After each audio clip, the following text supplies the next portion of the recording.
bringing stats like a kingpin. MMA knowledge needs his nephews all lean in, breaking down fights, codes that daddy supreme on. Just a tip show, he's cooking up a dream. Uncle Weezy, he the man, dropping fight facts, got it all on hand. He the stat attack grand, MMA guru, more than just a fan. Wanna know the numbers? Weezy got them cataloged, from the fighters reach down to how many times they dog. Just a tip living, breaking it down slick, hit you with the knowledge, won't miss a single trick. Uncle Weezy, he the man, dropping fight facts, got it all on hand.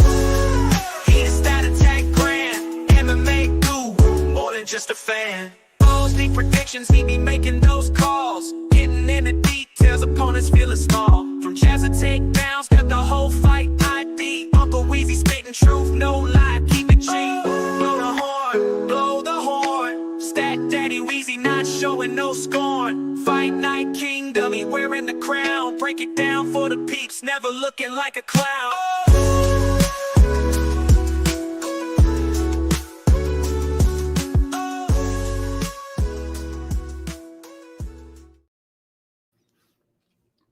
Oh,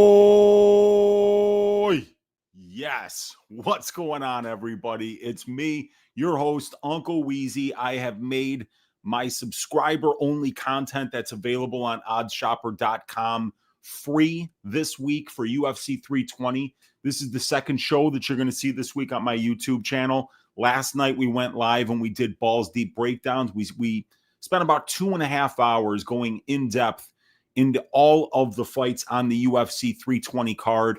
We looked at trends. We looked at betting line trends. We looked at strength of schedule. We looked at how both fighters win and lose fights. We looked at reasons to bet on fighters A and B, bet against them as well. And then we kind of came to a conclusion about who was going to win the fight and what props we were going to kind of look at today when we look at my proprietary betting models. We take those stylistic reads from last night's fights. We compare them to my betting models, which don't necessarily tell us what to bet. My betting models try to price bets. And what they try to indicate to us is, how do we find underpriced bets? And once we find those underpriced bets, then we go back to how we kind of looked at how we thought the fight would play out. And can we find underpriced bets on those templates that my models pick out and match them up with ways that we actually think the fight might play out? So if we can do that, if we can find those underpriced bets, match them up with how we might think the fight might take place, that, my friends, is how we use math, science, tape study, and well-organized fight notes to kind of pick out the bets that we want to make that week. So my OddsShopper probability stats and content package, a link is in the description of this video, and it gives you access to all the stuff that you're getting this week for free. So if you look at the description of this video right now, there is a 50% off link to 1 month's membership of my probability stats and content package. And what that's going to give you access to is everything else that you see linked up in the description of this video, including my fight stats, which you see here. And these are the betting models that we're going to be looking at today. We're going to be looking at the prop betting model, which is this page, and the over-under betting model, which is this page. And we're going to try to find some underpriced bets that we can potentially, know that we're getting an underpriced bet, and also know that, hey, this is kind of how we see the fight playing out. So let's try to take shots on some of these spots that we're seeing underpriced and line up with how we see the fight playing out. So there is a link to this spreadsheet in the description of this video. There's also a link to the fight write-ups. And one of the tabs that you see over here on the left, these have all the fight write-ups here. So if you want to look at Daniel Santos versus Joosang, you can just click on that tab over there and read through everything that I've written up. A summary of the fight, the reasons to bet on and against both fighters, how both fighters win and lose fights, strength of schedule analysis, trends analysis for both fighters. And in the trends analysis, you'll find notes on momentum, career trajectory, betting stats for all of the fighters. So like I say, I'm making all of this free this week for you guys. But if you click on that link in the description of this video, that link is going to be good until I believe Monday. So another few days where you can get 50% off your first month's membership and get access to all this stuff for free every week. This show, Probability, we do it every Wednesday, or we do it every Thursday at 4 p.m. Eastern time. We do Balls Deep Breakdowns every Wednesday night at 10 p.m. Eastern time. And this is the content that goes out to all the Odd Shopper subscribers every single week so that they can have an in-depth look into every fight on the card and then find the spots that will hopefully help us all stack cash tickets like flapjacks. So here we go, you guys. Let's see who's hanging out in the chat with us here before we get into all of the numbers. We got my guy Olajuwon Dream in the room with the big oi. We got Give Uncle Weezy money now, and you could give me money by going to that link in the description of this video. And what it's going to do, it's going to support my work, but it's also going to support your gambling habit and give you access to way more information that'll help you make better long-term decisions while you're betting on these UFC fights. We got Kuba Woo in the room saying, oi. We got Big Boy saying, can't wait to see Yuri and Ank shave some ass and cash these tickets. That makes two of us. My guy Enlighten My Opinion saying, oi from Illinois, Uncle Weezy. I'm at work taking in these plus money plays. Thank you for the free stream. You got it, my man. We got Dr. Peener Jr. in the room, son of the greatest ER urologist in this country. Good to see you here. We got Moyes saying, Dr. Peener Jr., I can't get it up. I can't get it high. You got to talk to his dad, man. The kid, he's wearing a lab coat and he's got a stethoscope, but he's not an actual doctor yet. Olajuwon saying, who's your dad? We got Sam in the room saying, what's up to Olajuwon Dream and everybody. We got Dr. Peener saying, you'll have to pay a visit to my great dad, Dr. Peener, ICU urologist, and he will get you right. That is correct. We got Sam saying, let's find some sneaky lines to stack up some cash. Let's get it, man. Vinny Diaz is in the room saying, oi. We got the high owl with the oi. We got, ladies and gentle fuckers, it's Puna Soriano week. We got Gary Copeland in the room saying probability for free. Yeah, it's free this week, you guys. I wanted to give it away for free because it's UFC 320. And I wanted to let the people know exactly how hard I work for my subscribers every week. If you're one of those people who says, boy, I wish Uncle Weezy was doing more YouTube videos, well, you can join my probability stats and content package for the price. I mean, like, what is $12.50 even buy anymore? I mean, that doesn't even get you lunch.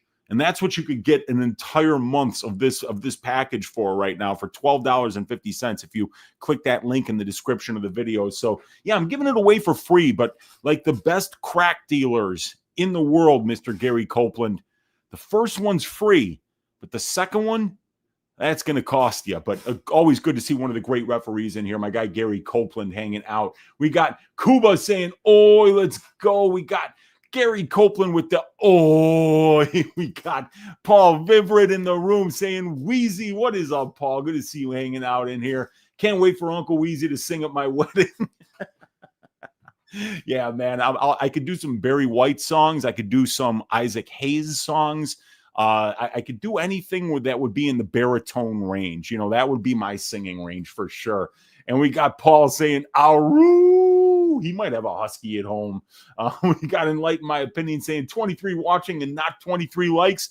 Why? Yeah, we got 81 watching right now. And you guys, by the way, people don't get to see this show for free. Probability's my baby. I created this show a while back. Me and Brady were putting it out for free on YouTube for a while, but I pulled it back because I realized that nobody was really doing anything like this show. So you're getting this one for free, but I'm really proud of this show, and I think it's kind of like the crown jewel of what I do on the probability stats and content package every year. Or every week, I should say, but every year too, man. We got Jacob Cole says, Marab says he isn't going to wrestle. Well, that's why I don't listen to interviews. I just don't listen to them, man. I've never heard guys be honest about what their game plan is going to be going into a fight. We got Love the fucking model, says my guy Olajuwon Dream. I know my guy Olajuwon Dream finds a lot of contrarian bets on my models that are always underpriced. And, you know, if you stick to those bets and kind of just go to them when it tells you to go to them over the long term, you're going to find some real value in some of these models, man. Trifecta bets are my faves, and we're going to talk about a few of them today. We got Moise saying, I will help you. We got Jeff saying, what's up, Weez? Good to see you hanging out in here. We got my guy Zero in the room saying, love you, Weezy. Always good to see you hanging out, my man. We got Sam saying, let's hit a trifecta round robin this week, man. Yeah, let's do it, dude. That would be awesome. Moise saying, Cash Croup by Rear Naked Choke at plus 1,000 and Nolan sub at plus 1,000 last week. Nice work, dude. Yeah, Nolan got his first career sub last week, but he was a Brazilian Jiu-Jitsu brown belt. And if you watched the Slava Borshev fight, he was going for those front chokes over and over again, and he wound up getting, I think it was a rear naked choke to finish him. But that was a nice catch, dude. What way to cash those? Yeah, hell yeah, solid plays. Yeah, that's for sure, man. A lot of them aren't gonna hit, but you know the ones that do, when they do hit, they hit big. Uncle Weezy, I bet my entire bankroll on Merab. Help me hedge. Dude, you don't ever bet your entire bankroll on one fight. You don't ever bet more than 5% of your entire bankroll on one fight. But we'll talk about it, KM. We'll talk about it for sure when we get to that fight. We got my guy Blaze Hayes every days with the €5 donation saying, yo, Unc, next time you chill and put on Chicago by Sofian Pamart and think about your nephew Blaze AIT. So let's see. Sofian Pamart. Let me try a YouTube here.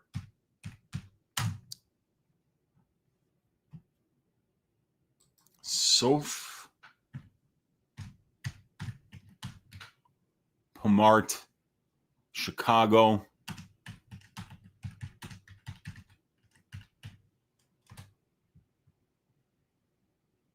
All right, I will check that out.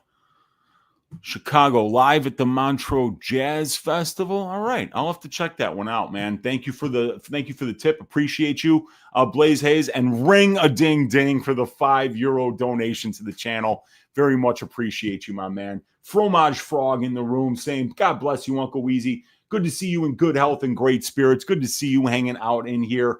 We got Exclusive Oro in the room saying, oi. And we got Kuba Woo saying, buying VAP access from tomorrow. Oh, can't wait. Appreciate you, Kuba Woo. We will give you a warm welcome to the channel once you're in the Discord, my man. Give me Wheezy money now. It's worth it, says my guy Olajuwon, and he would know he is one of the members of the Probability Stats and Content team that we have on the beautiful oddshopper.com. Christian Neverez says, Merab said he's going to knock him out, LOL. Yeah, that's another reason I don't listen to interviews. He is a decision merchant. This is the best show of the week, worth every dollar. Truly appreciate you, Sam, man. That means a lot. Agree at Sam, says Olajuwon. Merab said he's going to KO him. He also said he'll dominate wherever the fight goes. We all know what that means, and that means he is going to wrestle. Take that job and shove it parlay today. Yes, that is the last thing we do every week on Probability. We go through the betting models for all 14 fights. We write down our favorite bets on the Probability show notes, which are included on the bottom tab of your fight write-ups, which are linked in the description of this video. And we go through fight by fight, and we look at the stylistic read for the fight and where the line is for that. And then we talk about all the other bets that make sense according to the templates in terms of, are we finding underpriced bets that match up with how we think the fight's going to play out? Yeah, you never know. You never know, dude. He might strike. It's some of these guys, they start to fall in love with other parts of their MMA game sometimes. Vines by KO. Probability loves this bet. Poor Vines. They set that boy up to get molested. Yeah, they did, man. Oh, dude, I didn't know Ron Carroll passed, but DJ Ron Carroll is a Chicago house legend, and Lucky Star is an old video of his, man, and it's like a totally like 80s video, man. It is low rent, but Ron Carroll is a high rent DJ, Chicago house legend. This city that I live in launched house music, and people like Ron Carroll were there for the infancy of it. Appreciate you, Moise. Yeah, and rest in peace, Ron Carroll. Space Biscuit in the room saying Uncle Wheezy. Oh, I'd like to congratulate Space Biscuit. I saw that he joined up on the Discord yesterday. He took advantage of that 50% off for your first month. So good to have you on the team, Space Biscuit. And like I said, holler at me in the Discord if you have any questions about anything, man. Welcome to the gang, says Sam. And I'm big chillin', getting baked, listening to my amazing uncle. How is everyone? And doing the same, brother. All right, you guys, we're already 15 minutes into the show, so we got to get to work here. So we're going to talk about the first fight of the night, which is a fight that I'm not going to be betting on. And it is going to be the Brogan Walker versus Veronica Hardy fight. And let me give you a quick little tutorial about how these betting models work. So up in the top left corner, you have the division, right? And what we're going to have is division stats. And we're going to be taking the betting lines, which are American odds in line 5, decimal odds in line 6. And we're going to be converting that to an implied probability in line 7. We're also going to be looking at the divisional benchmarks, and that is, the entire history of the division, so that we know what the long-term trend is. For instance, in the women's 125-pound division, 36.82%, which is that number right there, 36.82% of the 239 fights that have been scheduled for 3 rounds in this division have finished inside the distance. And we know it for under 2.5. We know it for fight doesn't start round 3. We know it for under 1.5. And we know it for fight doesn't start round 2. And then on the other side of the template is just the overs. So in row 15, we look at how many times Veronica Hardy how many times her fights have finished inside the distance. It's 3 of 9. How many times her fights have finished under 2.5 rounds? It's 2 of 9 times. And we do the same thing for her opponent, Brogan Walker. And then we can convert that into a percentage. So it's 4 of 11 of their fights have finished inside the distance. That's 36%. Now, what we're going to do in line 18 of the template is we're going to compare that combined number to the price of the line and do a subtraction. So it's going to be 36.36% minus 26.67% gets you 9.7%. And what that's telling you when it's in the green and positive is that we're actually underpaying for that bet when we make that comparison. If we're saying, how often does Brogan Walker and Veronica Hardy in their UFC fights finishing inside the distance? How many times, win or lose, are their fights ending inside the distance? Well, it's 3 of 9 for Veronica. It's 1 of 2 for Brogan. You add those two up, you get 4 of 11, which is 36.36%. And then we compare that to the price of the line, which is the implied probability of the betting line, to determine, based on the previous stats at the UFC level, is this bet over or underpriced? All right, so that's what we're doing here. And we're doing the same thing for these bets as well, where we're just kind of taking the implied probability of the bets here in line 11. We're looking for the benchmark of the division adjusted by each fighter's win probability in line 15. And then we're looking in lines 21, 22, and 15 for green numbers that are positive, that indicates the bet is underpriced according to these comparisons that we're making. So Hardy versus Walker. This is a fight where we have a money line of minus 825, which indicates an 89.19% implied probability that Veronica wins this fight. So that's what the betting markets are telling us. It's not what the bookies are telling us, you guys. It's what the market is telling us, because the bookies open the lines, but then us, the market, comes in to bet on these lines, and then we determine where the markets go. The bookies just kind of move the lines according to what orders we're giving them. So right now, they're telling you if this fight were to take place 100 times, that Veronica Hardy would win it 89 times and Brogan would win it about 11. And obviously, in women's MMA, which is a higher variance sport, it's what this is telling us is that Brogan has no chance to win. It's basically telling us she's not going to win this fight at all. And we have statistics to kind of back that up, don't we? I mean, Brogan Walker is, first of all, 7 years older than Veronica Hardy. She hasn't fought in 2 years and 5 months. So 29 months since her last fight. She's lost 4 of her last 5 fights and is coming back from injury at the age of 37 on a long range of inactivity. So this line that we're seeing here is an indication that the betting markets are basically saying Brogan Walker has a 0% chance to win this fight. Okay. And how can, I mean, like, where can we even find reasons? Like in the fight write-ups here, we try to find reasons to bet on or against each fighter, and how does Brogan Walker win this fight? She's on a 2.5-year layoff. She's lost 4 of her last 5 fights. She's looked absolutely fucking awful against Yasmin Lucindo, who's a straw weight, against Juliana Miller. So there's just nothing bettable here, because in no world is any women's flyweight that has Veronica Hardy's skill set that she should be minus 825. When you're paying minus 235 on the decision prop, that's a 70% implied probability.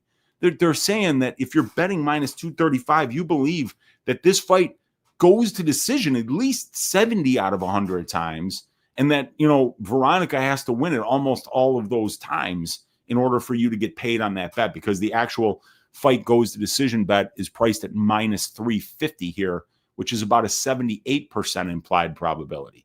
My betting model actually likes the unders here at plus 275, because 36% of their combined fights have finished inside the distance. And frankly, if Veronica Hardy is minus 850 to win this fight, she should be able to finish, right? I mean, like, if you're pricing somebody at minus 825, you shouldn't be pricing them there if you think the fight's going to go to decision 78 out of 100 times and the corrupt judges are going to get involved 78 out of 100 times. It doesn't feel like you're making a good bet. So I kind of feel like if Veronica is going to pay off this price tag, that there's probably some value on the fight doesn't go to decision at plus 275. And my model agrees with that. So let's put that in the show notes, that even though my stylistic read is Veronica Hardy by decision, the fight doesn't go to decision at plus 235, was it? Plus 275 is underpriced, especially if you think Hardy is going to look minus 825 here. And obviously now, if the fight doesn't go to decision at plus 275 is underpriced, then there should be some value on a Veronica Hardy inside the distance prop. And according to my model, in a small sample size of 6 fights, Veronica Hardy inside the distance at plus 350 does look pretty good. Brogan Walker has never been submitted as a professional, but she has been knocked out. And she was knocked out on the ground by a Brazilian jiu-jitsu player in Juliana Miller. So I think that's kind of interesting. Veronica does have a win by submission at the UFC level, but she's never knocked anybody out. But I kind of feel like if Veronica is going to look minus 825 here, that maybe she lands a big shot on the feet. She is a Taekwondo player. She does have pretty good striking. And that if she takes the fight to the ground, maybe she could put Brogan in a bad spot and finish with ground and pound. So Hardy inside the distance at plus 350 if you're feeling a little bit aggressive. And even Hardy KO at plus 650. I think that those are both pretty good looks. So I'll write both of those down too. So Hardy ITD plus 350.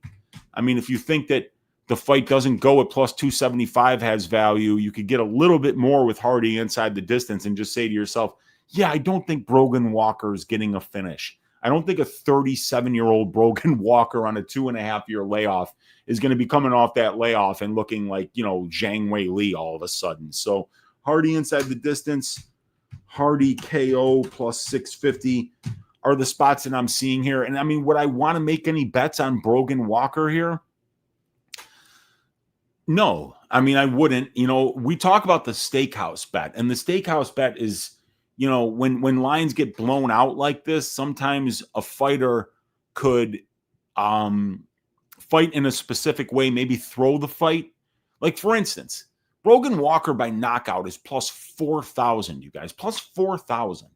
So what if Veronica Hardy takes a leg kick and it doesn't really hurt, but she just falls to the ground and holds her knee like she's fucking hurt? The ref steps in, stops the fight. She pretends like she's hurt. She's got a bunch of fucking bets out there at plus 4,000 for her to lose by KO. And you could make a bunch of money throwing fights when you're seeing lines this fat on your opponent's side. So I always warn people that even though the markets are saying Veronica's got an 89% implied probability to win, this is MMA. Strange shit happens sometimes, you guys. Sometimes the fighter you bet on gets hit by a car. Sometimes the fighter you bet on literally submits somebody. The ref stops the fight, and then after they've celebrated with their corner, the ref says, no, I was just kidding. Get back out there and fight some more after you just had an adrenaline dump and thought the fight was over. This is a bizarre sport. Bizarre shit happens. And because of that, you should never lay minus 825 on somebody like Veronica Hardy. And we're just saying that this is where the value is. The value on a minus 825 fighter is to bet on them to win inside the distance, because if they're going to look minus 825, they're probably going to get a finish. So that's what I'm seeing for that fight, you guys. Yasmin had every opportunity to knock out Brogan, and she didn't. Yeah, man, that's for sure. We got, let's see, plus 700 head kick KO prop, maybe plus 1,400. Yeah, if you could find it, I don't mind it, because obviously she's got that Taekwondo background as Hardy, and she could catch her with something. Scaring me a bit from my Hardy over 1.5. Dude, I don't think she's a big finisher, though. But the problem with this fight, Sam, is that how the fuck can we have any certainty at all what version of Brogan Walker is coming out after a 2.5-year layoff, after an injury, at 37 years of age, having lost 4 of her last 5 fights? There's a chance that she didn't even train for this fight, that she's showing up for a show check. She's going to let her take her back, just kind of raise the fucking neck, go out with a rear naked choke. You don't take any damage. You tap quick, and you collect your show check, and you go back to fucking Guam. So I don't know, man. I'm just not betting this fight, dude. Gonna shop around for others. There we go. Yasmin had every opportunity to KO Brogan. Hardy by decision is the most likely outcome here, AWMD. I'm just not laying minus 235 on it. God, it feels dirty. It feels so dirty. Hardy by decision, not a lock. No, it's not a lock, Necro, because like I just said, you got a 37-year-old fighter on a 2.5-year layoff. It's really hard to know if Brogan Walker is taking this seriously, what version of her is going to walk into the cage, and she might get run through here. I'm just not willing to bet on it either way. KO is the lock, says Moyes. How is KO the lock? So you're saying there's a chance Ateba goes to... Yeah, dude, I'm telling you, man, there is a fucking chance that Ateba Gautier goes to decision. Think about it, man. Look at where Ateba's from, right? A lot of these guys, a lot of fighters, no matter where they come from in the world, doesn't have to be Africa. It could be Central Asia. It could be South America. It could be the United States. It could be Canada. A lot of these people come from fucking nothing, and they don't make shit fighting, right? So Ateba Gautier could test his grappling here. He could get on top and pull a fucking Jailton Almeida and just ride on top of fucking Derek Lewis for 5 rounds and win that fight by decision. You want to know what that fight doesn't go to decision opened up at on DraftKings.com, you guys? Minus 10,000. That's where it opened. Minus 10,000. You were getting something like plus 4,000 for fight goes to decision. 40-1. And it cashed because Gilton probably told his buddies, I'm not going to knock this guy out and I'm not going to submit him. Uncle Wheezy in this place. We got H. Gore in the room. What is up, dude? We got Brandon R. saying, oi. We got Moy saying, Necro. I wrote the reasoning earlier in the chat. All right, let's move on, you guys. Brahimaj versus Vanderford. Brahimaj plus 250. Vanderford minus 300. Fight doesn't go to decision plus 100.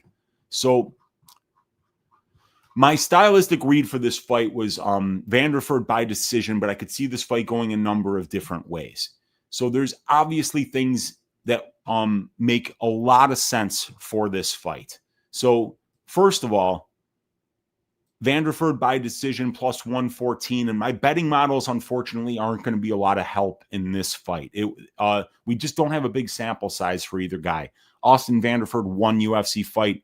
Ramiz Brahimaj got 7 UFC fights, but when you're fighting somebody with only one fight, everything's skewed towards what the person that has all the volume on this sheet has. So it's just not as useful from a data perspective. But Ramiz Brahimaj has won most of his fights in round 1, right? So if we go to the fight card here and we look at Ramiz's history, when he wins, Billy Ray Goff, round 1. Gall, round 1. Gilmore, round 1. Palatnikov, round 1. Martinez, round 1. Macario, round 2. Williams, round 1. Simons, round 1. Sturgill, round 1. Sosa, round 1. Lopez, round 1. Bailey, round 1. All right?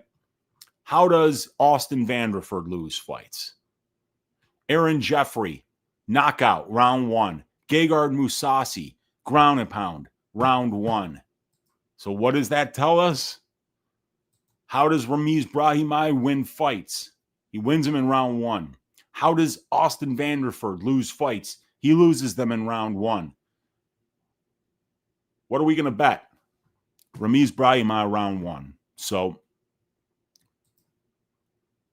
plus 700 for Ramiz Brahimaj round 1. What is it on this site? Bet Online.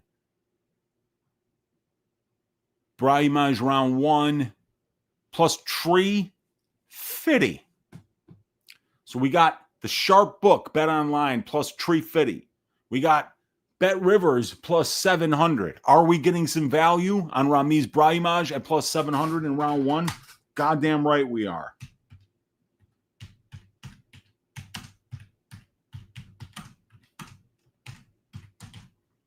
It's not round 12. It is round 1.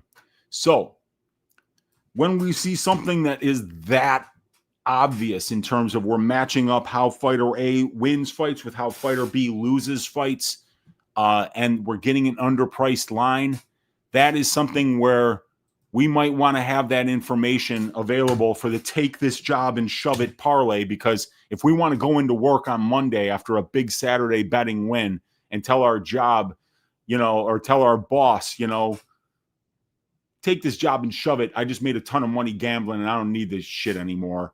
We got to find the spots that are big plus money and underpriced. So we just found one of them here with Brahimaj round 1. We're going to look at that as a potential leg for the take this job and shove it parlay.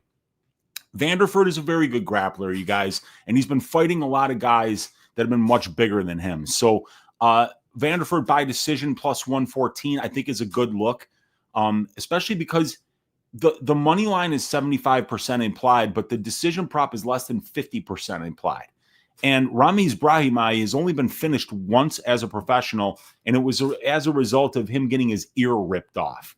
He was not knocked out. He was not in a place where he was about to get knocked out. He wasn't put in bad positions on the ground where he could have been positionally, finished with ground and pound or submitted.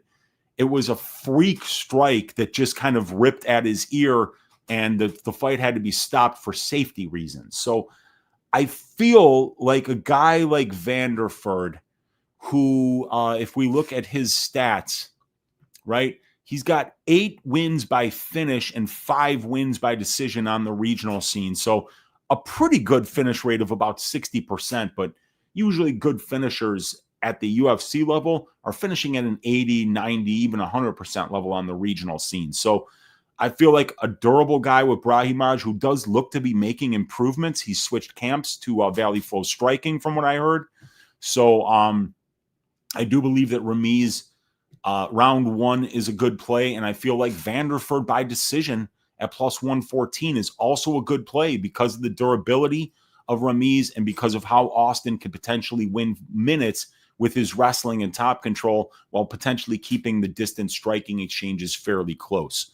In terms of over-unders here, my model really likes the unders. But here's the thing. Like we said, how does Vanderford lose fights? You know, he's losing fights in round number 1. How does Brahimaj win fights? So like right now, this fight doesn't start round 2 at plus 310 is a great look. But remember, it's not Vanderford that's out there finishing in round 1. It's Brahimaj. So I like that Brahimaj round 1 better than the fight doesn't start round 2 at plus 310. But that is a trifecta bet where line 12, line 18, and line 19 over an 8-fight sample size are all in the green. So I usually write those down on the fight notes to let you know that it's an underpriced bet according to my model. So we do fight doesn't start round 2 at plus 310. And then I'm going to indicate that that's a trifecta bet on the template. So early violence or it's Vanderford winning minutes. But I also think that this is interesting, right? We know, and here's why, right? Here's why. Austin Vanderford is 5-0 to the decision as a professional. Ramiz Brahimaj is 0-4 to the decision as a professional. So the market is saying that Austin is a much more accomplished minute winner. But Ramiz is a grappler, and I don't think Austin Vanderford is necessarily going to win minutes with his striking at this level. And if Ramiz is able to stuff takedowns and potentially limit Austin's grappling success, but he doesn't get him out of there early. Brahimaj by decision at plus 850 when Vanderford by decision is plus 114. That's a big difference between decision props here. And it's indicating that Vanderford has almost all the decision equity. And if you look at the stats, that's the case because Vanderford 5-0 in decisions, Brahimaj 0-4 in decisions. And Brahimaj is known to slow down later in fights, but Austin Vanderford hasn't proven the ability to win minutes at the UFC level yet. And because of that, I think that Brahimaj decision at plus 850 is an underpriced bet.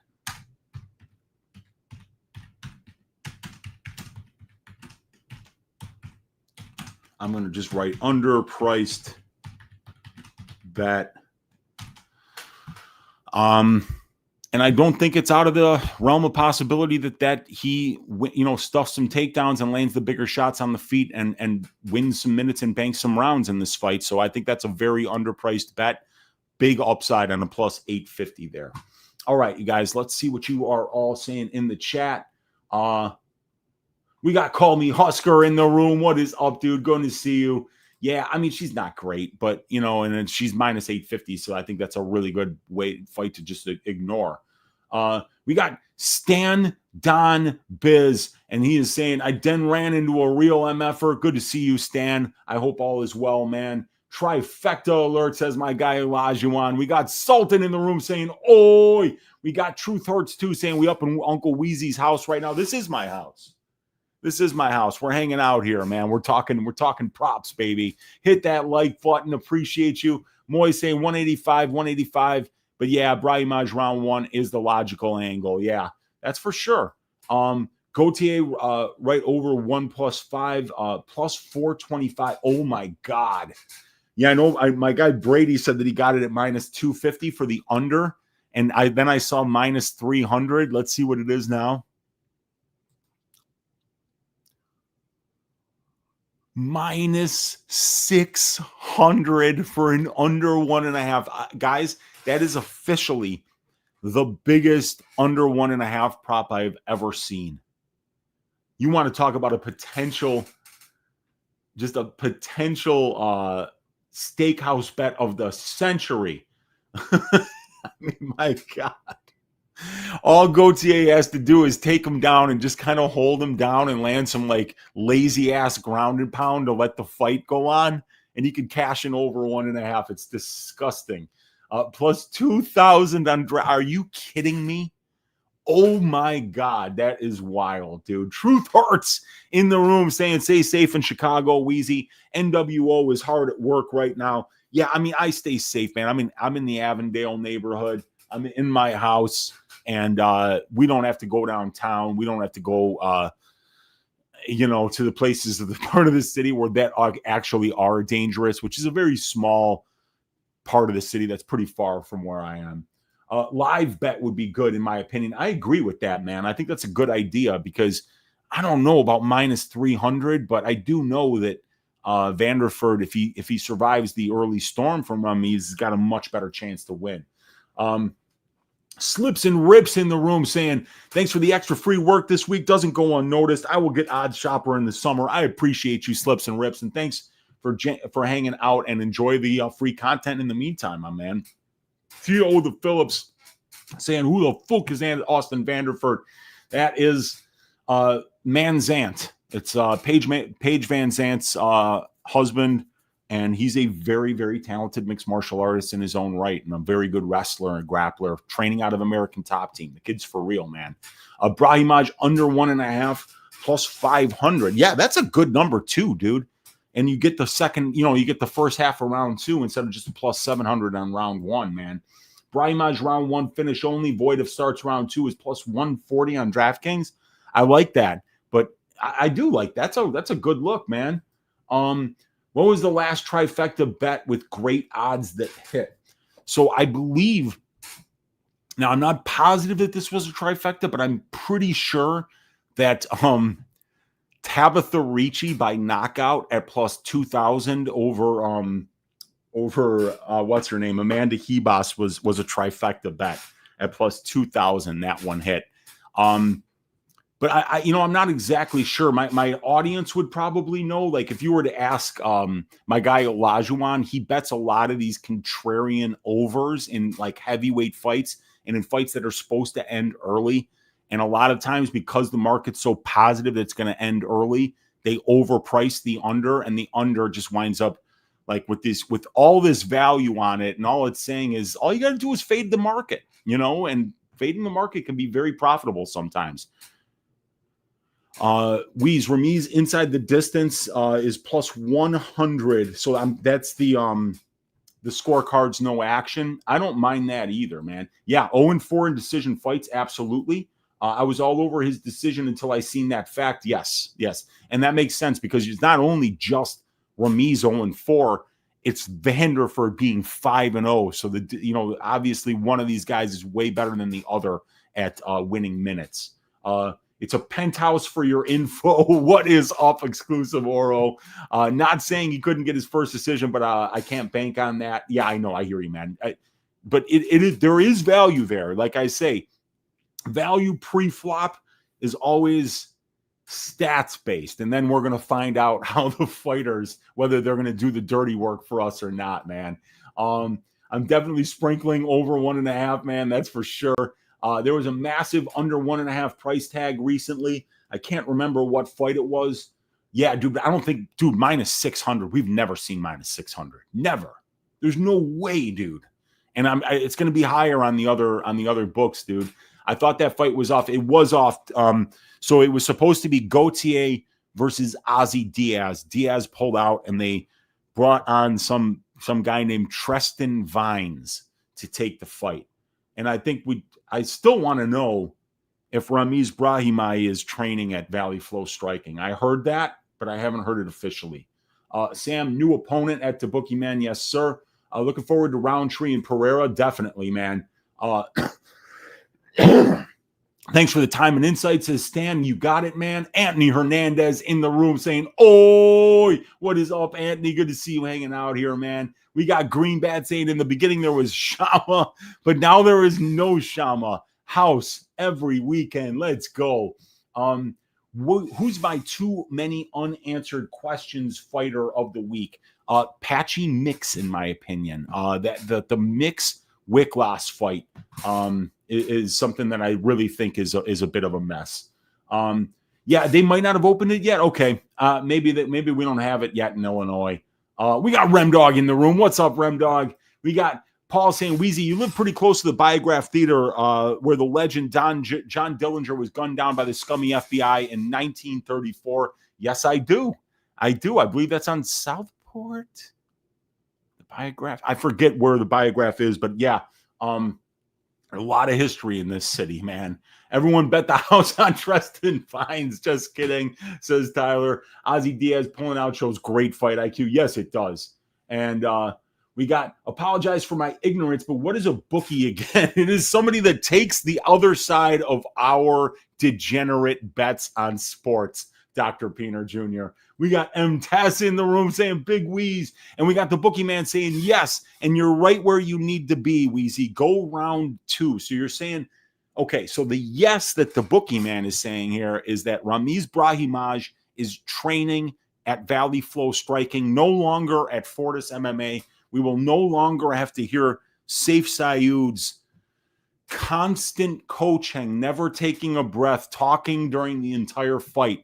Now he's going to have some coaches who actually give him a game plan and then mostly shut the fuck up at cage side and let Ramiz do his thing, saying that Ramiz might be a little bit better to go round 2. So maybe we do like a under 1.5 in Ramiz, or maybe we go Ramiz 1-2. But yeah, that's good stuff. And we got love from Georgia, Wheezy. Georgia, stand up. The Gallagher brothers, stand up. Nico, what's up, man? I've been an Oasis fan since the year 1992, my man. Great band. All right. Uncle Wheezy, the king of Chicago. Not quite yet, but we're up there. We're top 10, Paul. We're top 10, my man. All right, let's move on to the next fight, which is going to be Punahele Soriano at -332, going up against Nikolay Veretennikov at +272. The fight doesn't go to decision here, sitting at -230 for this fight.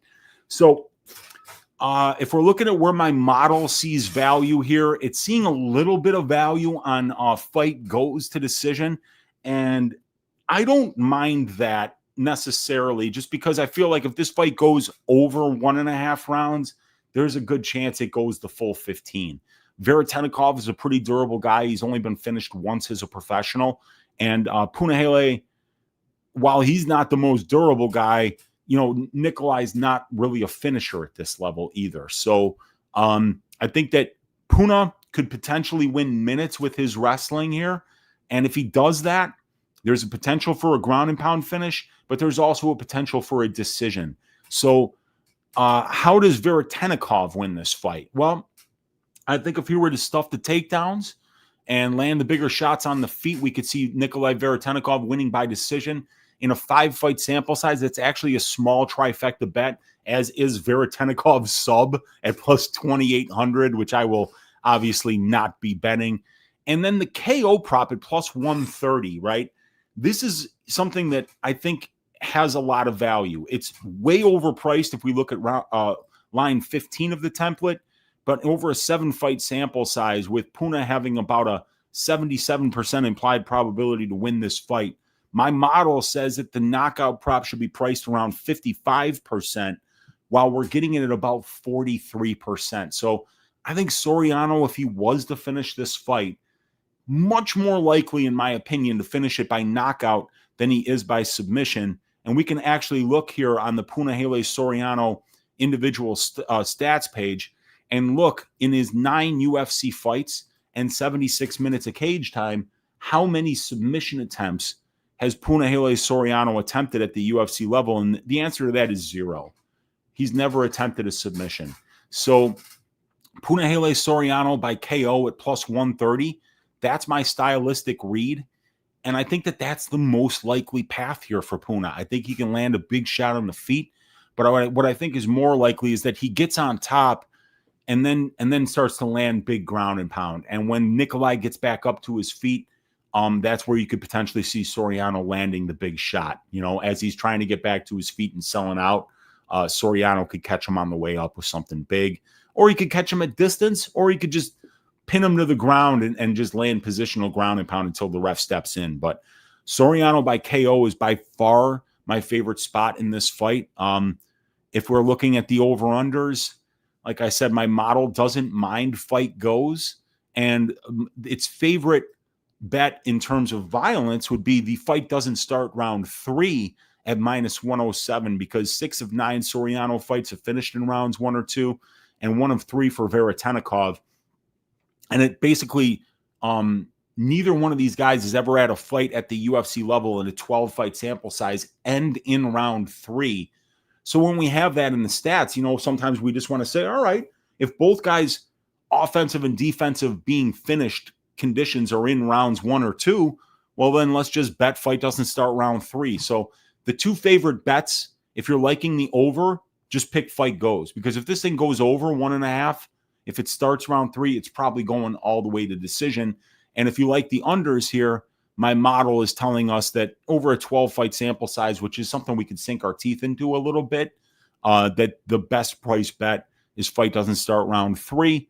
So what also that tells us is, if you think Soriano, who's, you know, 77% implied to win the fight, maybe we can find some value on Soriano rounds 1 and 2. Let's see where those are on Bet Rivers. The round prop here. Soriano round 1 plus 310. Soriano round 2 plus 460. And let me get my de facto bet calculator up here.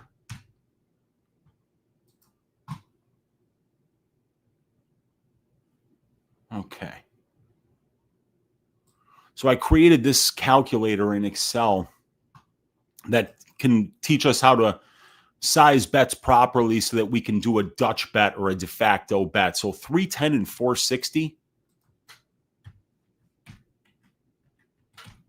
are the two round props here. So we could do, you know, Puna round 1-2 at plus 137 if we were to do 0.577 units on plus 310 and 0.423 units on plus 460. That means that if Puna were to win in round 1 or round 2, we would get that bet at plus 137 there, which is the de facto betting line that we see right there. So if you had a $100 unit size, you would put 57.73 on bet number 1, 42 on 27 on bet number 2, and that would come out to plus 137 if it hit. So Puna 1-2 is plus 137, but Soriano KO is plus 130. So let's just go with the Soriano KO there. And on the betting template, my model likes Soriano KO best. It also likes Veretennikov decision at plus 700. And because Soriano has never really been a talented minute winner at this level, there's definitely a possibility. I mean, if you're out there getting like seriously outstruck by Brendan Allen, I mean, you know, that's not a great thing, you know. So Veretennikov is a talented striker. So I do think that the decision at plus 700 is the best way to play that. But I'm thinking that there's going to be a Puna Soriano by knockout bet at plus 130. That's going to be something I'm going to be tracking and betting this week.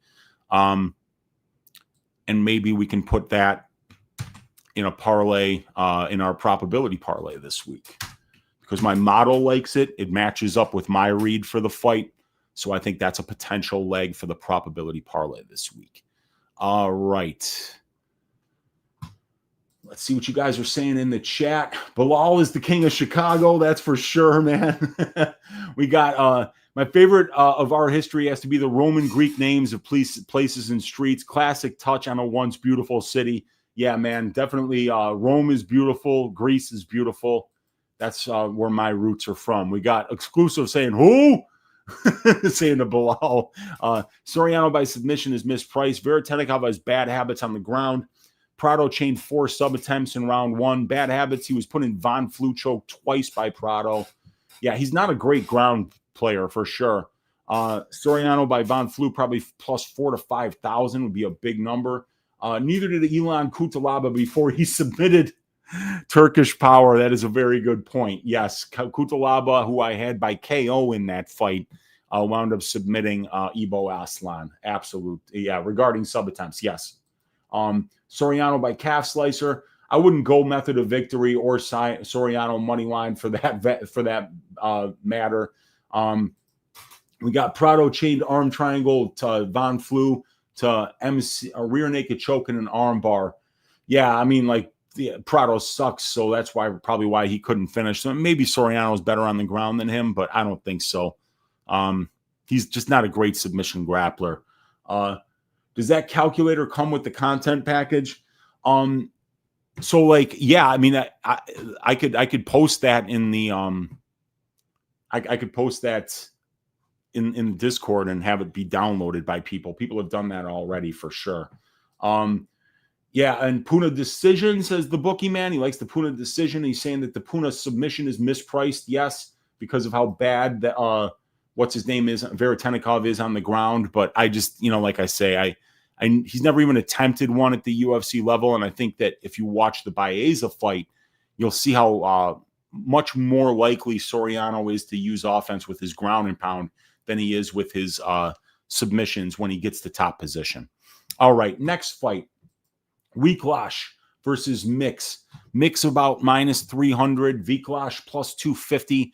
And the fight doesn't go to decision here, sitting at minus 110 for this fight. So there's not much here that I want to talk about. I don't have a very good read on this fight. We have no data from these guys at the UFC level.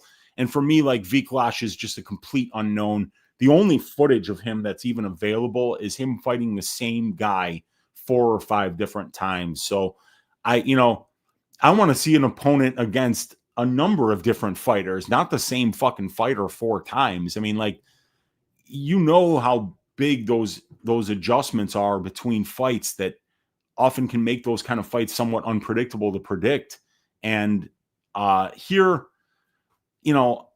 I guess you could go a Wiklacz decision because we saw that Patchy Mix's striking isn't UFC level, but Patchy Mix is a guy that gets submissions. So yeah, Mix by sub plus 195, Wiklacz by decision plus 375, I think, are the only 2 spots.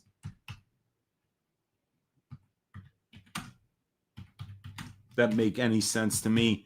I don't want to count on Patchy Mix to win minutes at this level because we just haven't seen it. Like, that his game plan was written up by a coach that doesn't even know who his fighter is. The fact that you attempt 1 takedown in a fight where you're absorbing almost 12 distance strikes per minute is disgusting fight IQ. It's disgusting coaching, and it's disgusting self-awareness by a one-dimensional grappler in Patchy Mix. So I'm not laying minus 300 on a guy that just showed piss poor fight IQ. I don't care how many Bellator bums he beat up. And I'm not playing plus 250 on a guy in Wiklacz who, what I know about him is that he's been fighting in KSW, which is probably just a notch below Bellator, which is where Mix was getting all of his wins. So Mix has probably he's definitely got an experience advantage, and he's got a strength to schedule advantage. And he's probably the guy more likely to finish this fight by submission. But like I said, you guys, with no data at the UFC level from either fighter, and with this being a serious step down in competition for Mix, I think it's a great spot to just stay on the sidelines, not get involved.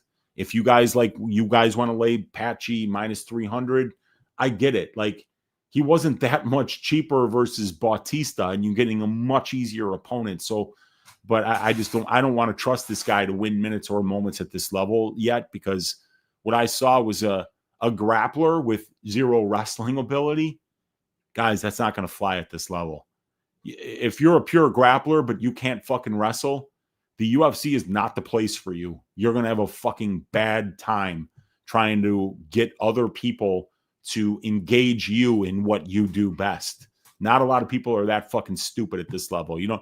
And I mean, like, as far as I know, Patchy Mix won't be getting a fight with Melissa Mullins, you know? So I don't think he's going to get somebody with that kind of fight IQ that's just going to hand it to him. So yeah, man, this is a complete stay away fight for me. Let's see what you guys are saying in the chat.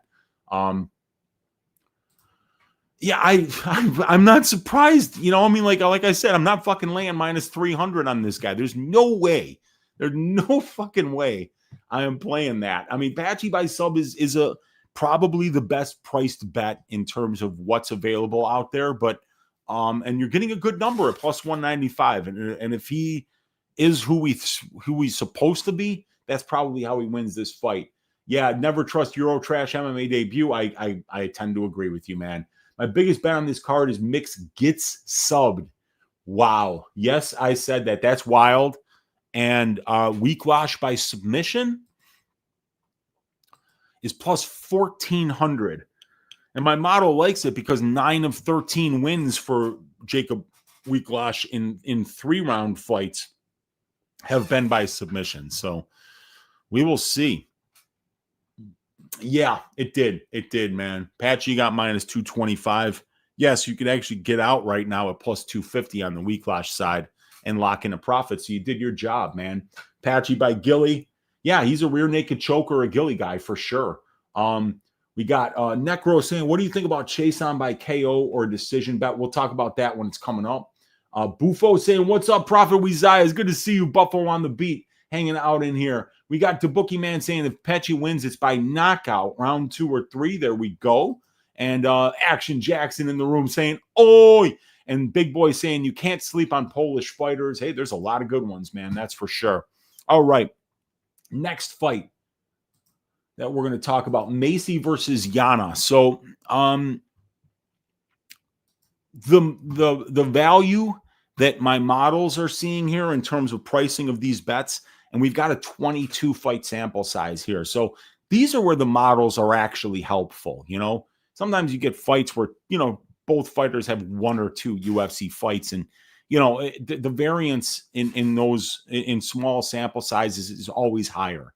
Once you get the higher sample sizes, the variance automatically goes down, the standard deviation goes down, and we get slightly more predictable outcomes, and we get more predictably priced lines. So this is one of those fights, and as of right now, my models are pointing out that, you know, in row 27, where we get the sum of the 3 comparisons, the favorite bet here would be the under 2.5 rounds at plus 2,000 or at plus 200. My model doesn't particularly care for the overs. Yana Santos by decision is plus 235. That is probably the bet on my model that it likes the most. Yana's just not a finisher. So when 100% of her wins do come by decision, I think that Yana by decision and plus 235 is a little bit better than Yana's money line at plus 170. But we've seen Macy be finished in 2 of her 4 losses. So, I mean, if you're on the Santos side, you probably just want to play the money line. But for Macy, we're seeing value in the KO prop at plus 750. 3 of her 8 wins by knockout. Both of Yana Santos's losses come by way of knockout at the UFC level. And while Miesha Tate wasn't physical enough to be able to get Yana down at 135, Macy is. And while Macy's not necessarily as good of a freestyle wrestler as Miesha, she is a lot more physical. She can get those body lock takedowns. Like we saw Vieira get against Yana Santos and dominate on most of that fight on the ground, but Santos's reverses and better ground and pound got her that win by split decision. So, yeah, Macy KO at plus 750, Macy inside the distance at plus 265, and fight doesn't go to decision at plus 160. Yeah, I'm just going to give you guys Macy KO at plus 750. That's a trifecta bet on my template. 3%, 16%, 13%. That's in a 12-fight sample size of Chiasson wins and Santos losses. So, yeah, definitely Chiasson KO plus 750. And because that is a read that's matching up with value. Let's put something like that down there in the take this job and shove it parlay as a possibility. And the Yana Santos money line is where I'm seeing the most value probably. And Macy Chiasson KO at plus 750, I think is a pretty good look. But I think that Macy's a lot more likely to get a takedown than she is a submission. So let's leave it at that for this fight. We've got Ryan Hong says, Roundtree, Yuri, who you got? I got Yuri in that one. The Realizer is saying, why does your your parlays never win? Why? Well, because they're parlays, and you know you sometimes have a little bit of luck, and then sometimes you don't. Like for instance, my last week, my parlay didn't hit because Jake Matthews inside the distance didn't hit. He won by submission in round 1, but he wasn't credited with it. And if that fight was turned to a no contest, it would have won. 2 weeks ago, Zhao Long won a fight and was credited with a loss. Why that one didn't hit. So 2 out of my last 3 should have hit. But and if you're wondering why they're never hitting, what are you doing here? Go to one of the good cappers then if you think I'm shit. Get the fuck out of here, the Realizer. Jerk off. Let's move on to the next fight, which is going to be Daniel Santos versus Joosang Yu. And god damn it, you guys, this line moved. I'm pissed off. I was going to bet on him, and now he's minus 157 instead of minus 141 where I did the show last night. I like Daniel Santos here. Joosang Yu is a precise striker, and boy, that counter shot that he caught Sergey with last time out was absolutely beautiful. And when you watch a couple of his knockouts on the regional scene too, they're sniper shots. So I think that this kid's got some upside. He looks like he's got a good frame for the division. Training with the Korean Zombie. He's also been cross-training over here at Syndicate MMA in the States, getting ready for, that's a good thing. I mean, if you're from Korea, you don't want to be coming here the week of the fight. You're going to have to deal with jet lag. You're going to have to deal with weight cutting on the plane. So it's a good thing that he's been here in Vegas, training for a fight that's going to take place in Vegas. Daniel Santos is moving up a weight class from 135 to 145 here. And I think that Santos, the pressure that he puts on is going to be problems for most fighters that he fights. Where do we have these models? There we go. So not much in terms of value here, in terms of we've only got a 5-fight sample size, 4 for Santos and 1 for you. The model sees a little bit of value when the fight doesn't start round 3, and the over 1.5, which is, those are basically opposing bets. So not much here in terms of the parlays, but what we do know is that Yu is very powerful early in fights. If we look at his stats here for UFC 320, Joosang Yu, when he gets finishes, counter left hook, round 1. Punches, round 1. Strikes, round 1. And then a rear naked choke over a 2-0 fighter in AFC, round 2. So big knockouts come early for this guy in the Sergey, Kawaner, and Zhang fights. And then everything else went to decision, actually. So I feel like Joosang Yu in round number 1 is going to be a good look this week because Daniel Santos is extremely hittable, and Joosang Yu has got really nice pinpoint counters. So let's look at Joosang Yu round 1. Plus 850. I like that quite a bit. So Yu round 1 is plus 850. Now, the problem is I feel like after round 1, Santos's pace and pressure are going to be serious problems for just about everyone.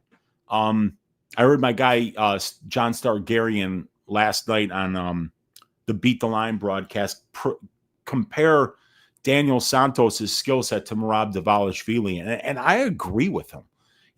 Santos is a volume monster. When you find guys that are not only throwing way more distance strikes per minute than the divisional average, but they're also attempting twice as many takedowns as the divisional average. And when they're in control time positions, they're landing clinch and ground strikes at a rate higher than what the division does. You're finding a guy that is going to get better as the fight goes on. So I think you round 1 at plus 850 is a good look, but I also like Santos round 2 and Santos round 3. So Santos round 2 is 900, round 3 is plus 1100.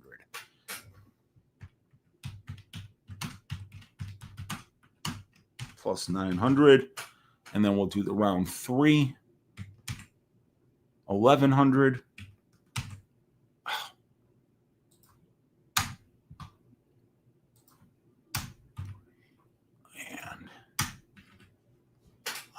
Okay, yeah. So you round 1 plus 850, round 2 900, round 3 plus 1100, and then we got Santos by decision is my stylistic read, but I think a Santos money line bet is better than any of the others, simply because we don't know what a Joosang loss looks like. This guy's undefeated as a professional, and from what I saw on tape, the hole in his game is that he can lose minutes in the grappling exchanges, and that's something that Santos is going to be pushing. Santos attempts so far, you can see it here in the stats package, attempting 7.7 takedowns per minute when the divisional average is 4.2, and he's landing about twice the divisional average at 3 takedowns. He's winning 83.4% of the control time positions in his fights and out-controlling his opponents 34% to about 7%. So I do think that Daniel Santos has a path to winning minutes here with the top control, but also Joosang is never going to see he's never seen a pace like this before. The kind of pace that Daniel Santos fights with, and the guy is extremely durable. So I do think that that's going to be a problem here. So I do think that this fight could finish inside the distance, and I think it's either you early or Santos late. But I do like a Santos inside the distance prop here at plus 260.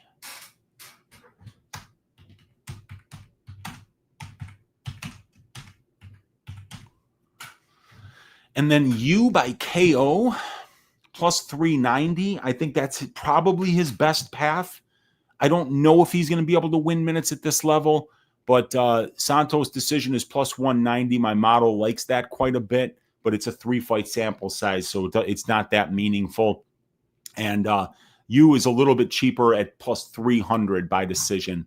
But this is what I like. You know, I think that if this fight is going to finish inside the distance, it's going to be one of these 3 possible ways here. So I don't mind the Santos inside the distance.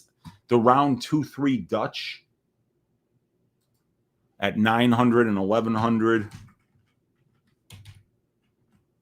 is plus 445. So I'm going to write that down.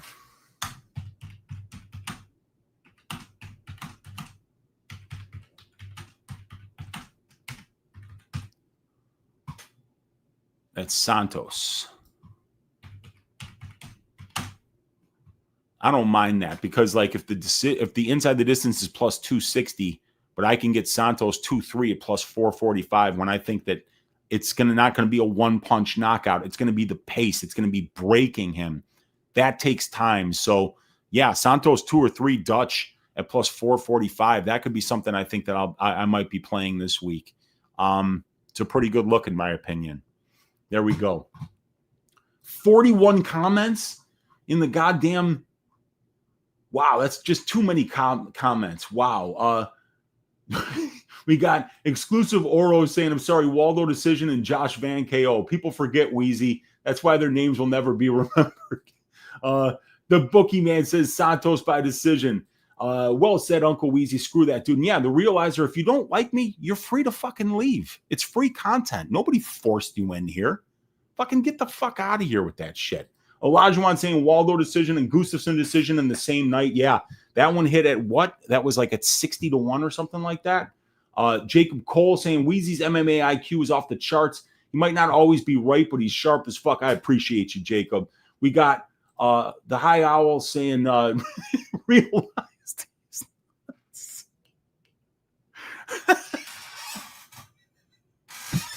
Realize these nuts. Awesome. This is why probability. That's exactly right. We'll leave him in there. Like let him fucking talk his shit, man. We got the High Owl saying $10 donation. Ring a ding ding. Appreciate you, man. Keeping the lights on here. We got 205 of you hanging out live on a Thursday afternoon, talking props for UFC 320. Hit that thumbs up. Hit that subscribe. Leave me a comment down below, and please consider joining the Probability Stats and Content Package.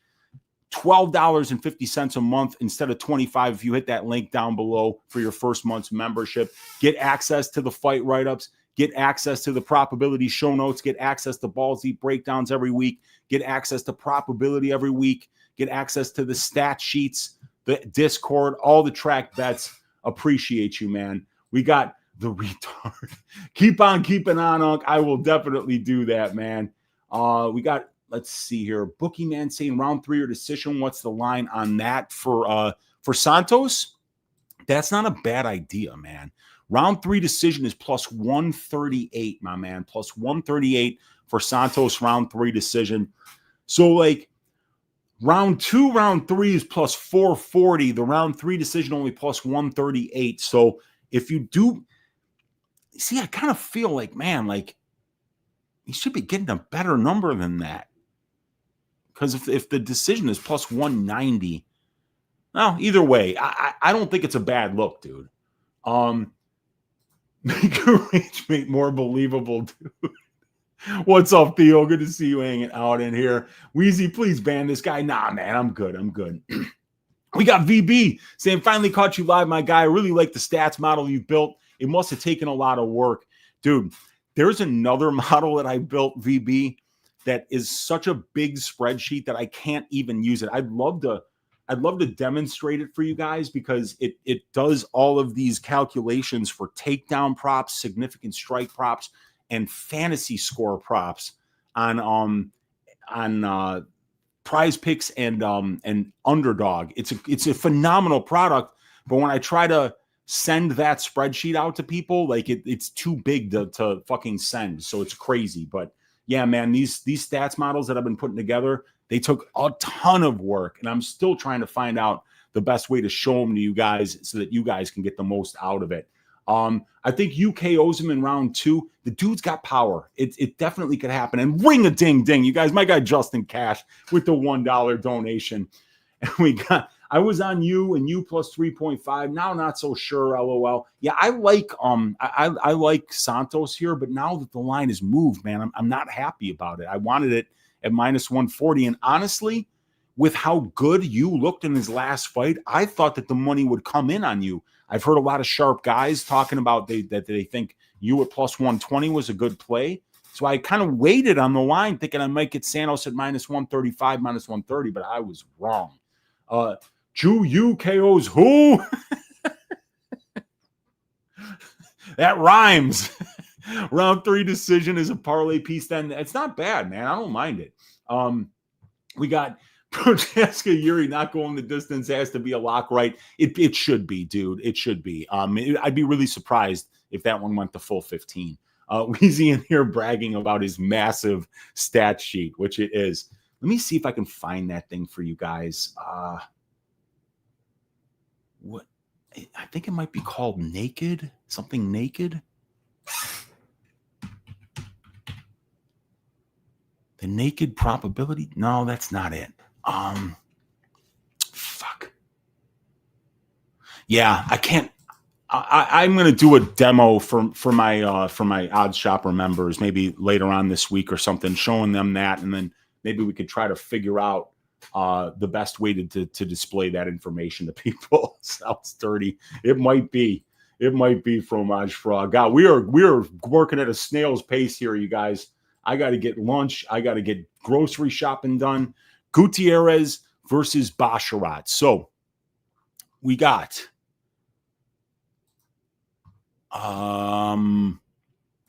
So obviously, you guys, Farid Basharat by decision. This guy's a phenomenal minute winner. That is priced at minus 175. And if you look at the betting template here, sometimes we kind of hold our nose and we bet those props where we're just like, God, minus 175 for a decision prop is a ton of juice to pay. And my model is showing that it's exactly that, 20.7% overpriced when we compare the long-term trend of the division to the price of the line of 63%. So, but when we compare the fight notes here, 3 of 4 wins by decision for Basharat, 1 of 2 losses for Gutierrez by decision. So 8.56% is a little bit overpriced. What I called 3 to 4% fairly priced, if it's negative 3 to 4%, because you're always expecting to pay vig. We don't usually see trifecta bets on this template because of how much vig there usually is in these prop bets. So, but I do believe that Farid Basharat by submission at plus 525, that is a trifecta bet on the template. And that is, I think, the second most likely outcome for this fight. So Farid Basharat by decision at plus 175, I think that's something that we could potentially put in the probability parlay this week. But I also do like Basharat by sub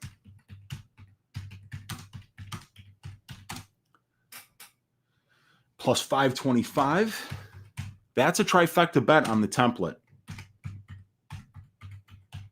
But it's only in a 6-fight sample size, so not something we want to run to the window to bet. But look, I think Farid's going to get takedowns here. And if he does, we know that Chris doesn't look great when he's actually put on that mat. Now, he can get back up when he gets taken down sometimes. He can stuff some takedowns. And he's difficult to close distance on because he's got really good footwork. And because he kicks your legs a lot, it makes it difficult to explode off of those legs in the second half of the fight. So, but I do think that Basharat, if he gets this fight to the ground, is going to be live to lock up a sub. Don't really see a lot of KO equity here for him. He's not a knockout artist. While Chris Gutierrez, the KO prop at plus 1,000, the guy's got good leg kicks and he's landed some big shots before. But I really do think that, Chris Gutierrez by decision, probably the best bet here. My model definitely is saying that it's the most underpriced bet. And from what I'm seeing, I think this fight goes to decision at a pretty high clip. So they're saying that 63% of the outcome is Basharat by decision, but only 11% of the outcome is Gutierrez by decision. And the fight goes to decision is sitting at about 71%. So I think that these are both fairly priced, but I do think that Gutierrez by decision at plus 800 is his best path. Plus 800. Yeah, maybe he can land some leg kicks. Maybe he could stuff some takedowns. And maybe when he does get taken down, he gets back up, because it's not like Gutierrez doesn't know what Basharat's going to do here.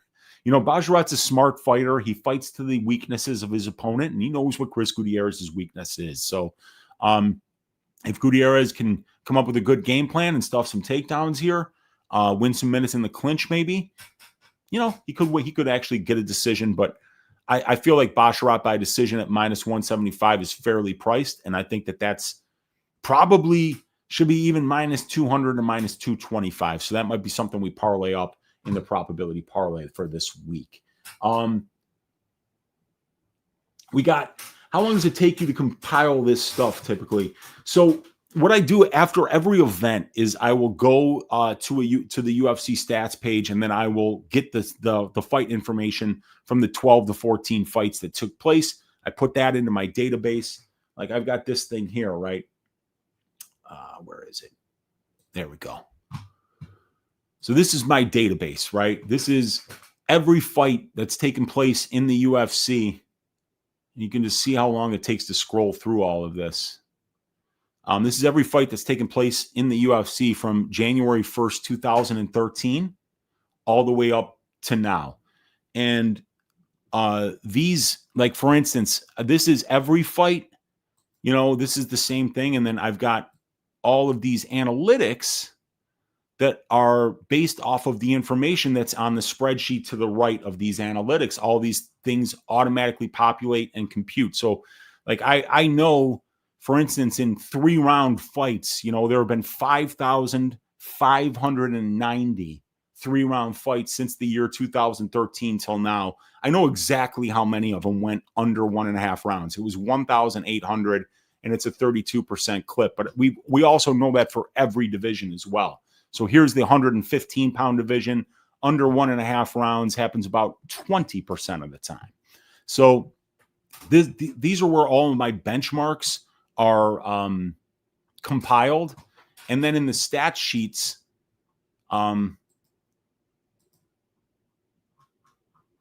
it loads into the stat sheets, into this analytics tab that's all the way on the left, so that you can see those informations from those spreadsheets feeds into this analytics tab here, and it gives you some benchmarks. Then those benchmarks wind up getting transferred to these templates, and I just have to cut and paste this information into the template, and everything populates on its own except for the betting lines, which I have to put in. So it takes me usually about 7 or 8 hours to set up a spreadsheet for the upcoming week.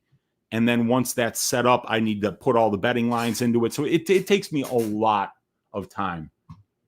Could set up a data room for subs. Yeah, man, there's a lot of things that could happen in terms of what I could do with all this information that I have here. Gutierrez getting cut after this fight is over -700.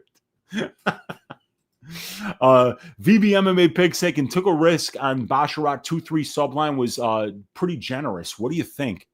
Dude, I think that if Basharat wins this fight inside the distance, it's almost always a submission.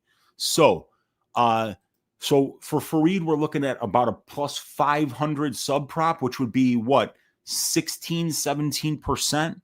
So if we go to the fight parlays here, Basharat sub 2, 1,600. Sub 3 is +2,000. So it's 1,600 and 2,000, which is on Bet Rivers. Comes out to about +839. The only problem, VB, is I like that because that's a much better number than +525. But sometimes it's easier to get those subs in round one when both people are dry. But I kind of feel like, yeah, he would need to wear him down. So I think that's a pretty good look, dude, because if you Dutched those numbers, you're getting +839. But if you look at just the straight sub prop, you only get, let's see here, +525. So I don't mind that at all, dude. I think that's a pretty good look. As a matter of fact, courtesy of our guy, the Bookie Man and VB, we got Basharat 2, 3, or 3 sub is plus, what was it? +839 Dutch bet. Shout out VB. Shout out the Bookie Man.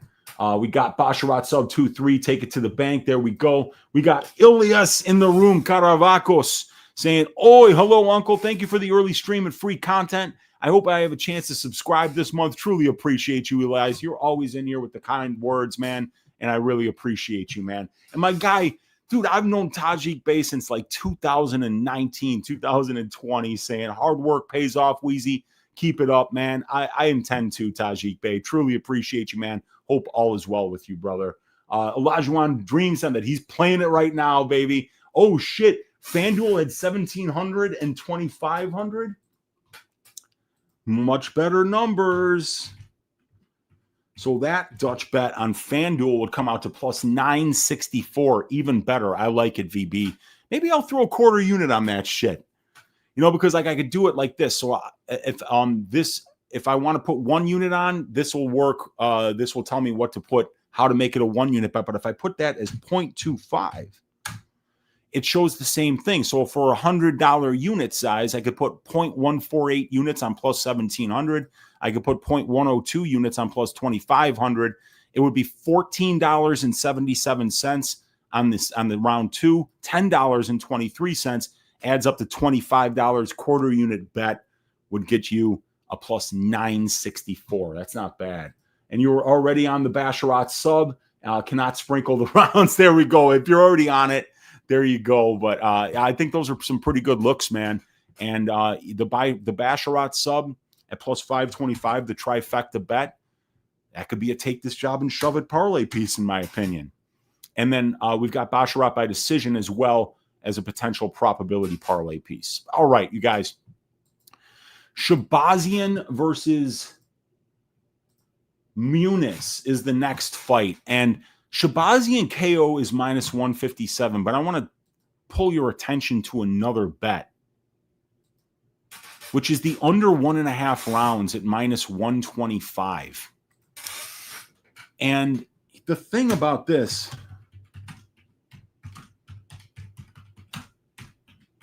or minus 125, was it? At this price, at the minus 125, it's way overpriced according to my template. My model really likes the overs here. It's saying that the over 1.5 at plus 105 in a 22 fight sample size, we've seen 59% of their combined fights go over 1.5 rounds when we're only paying 49% on the betting line. Back that up. So because of that, you know, it's almost a trifecta bet with about 21% in savings between the 3 metric comparisons. But the problem is, I think Shahbazyan's finish IQ or finish finish condition is early, and I think that's the same thing for Muniz. Both of these guys have got dog shit cardio.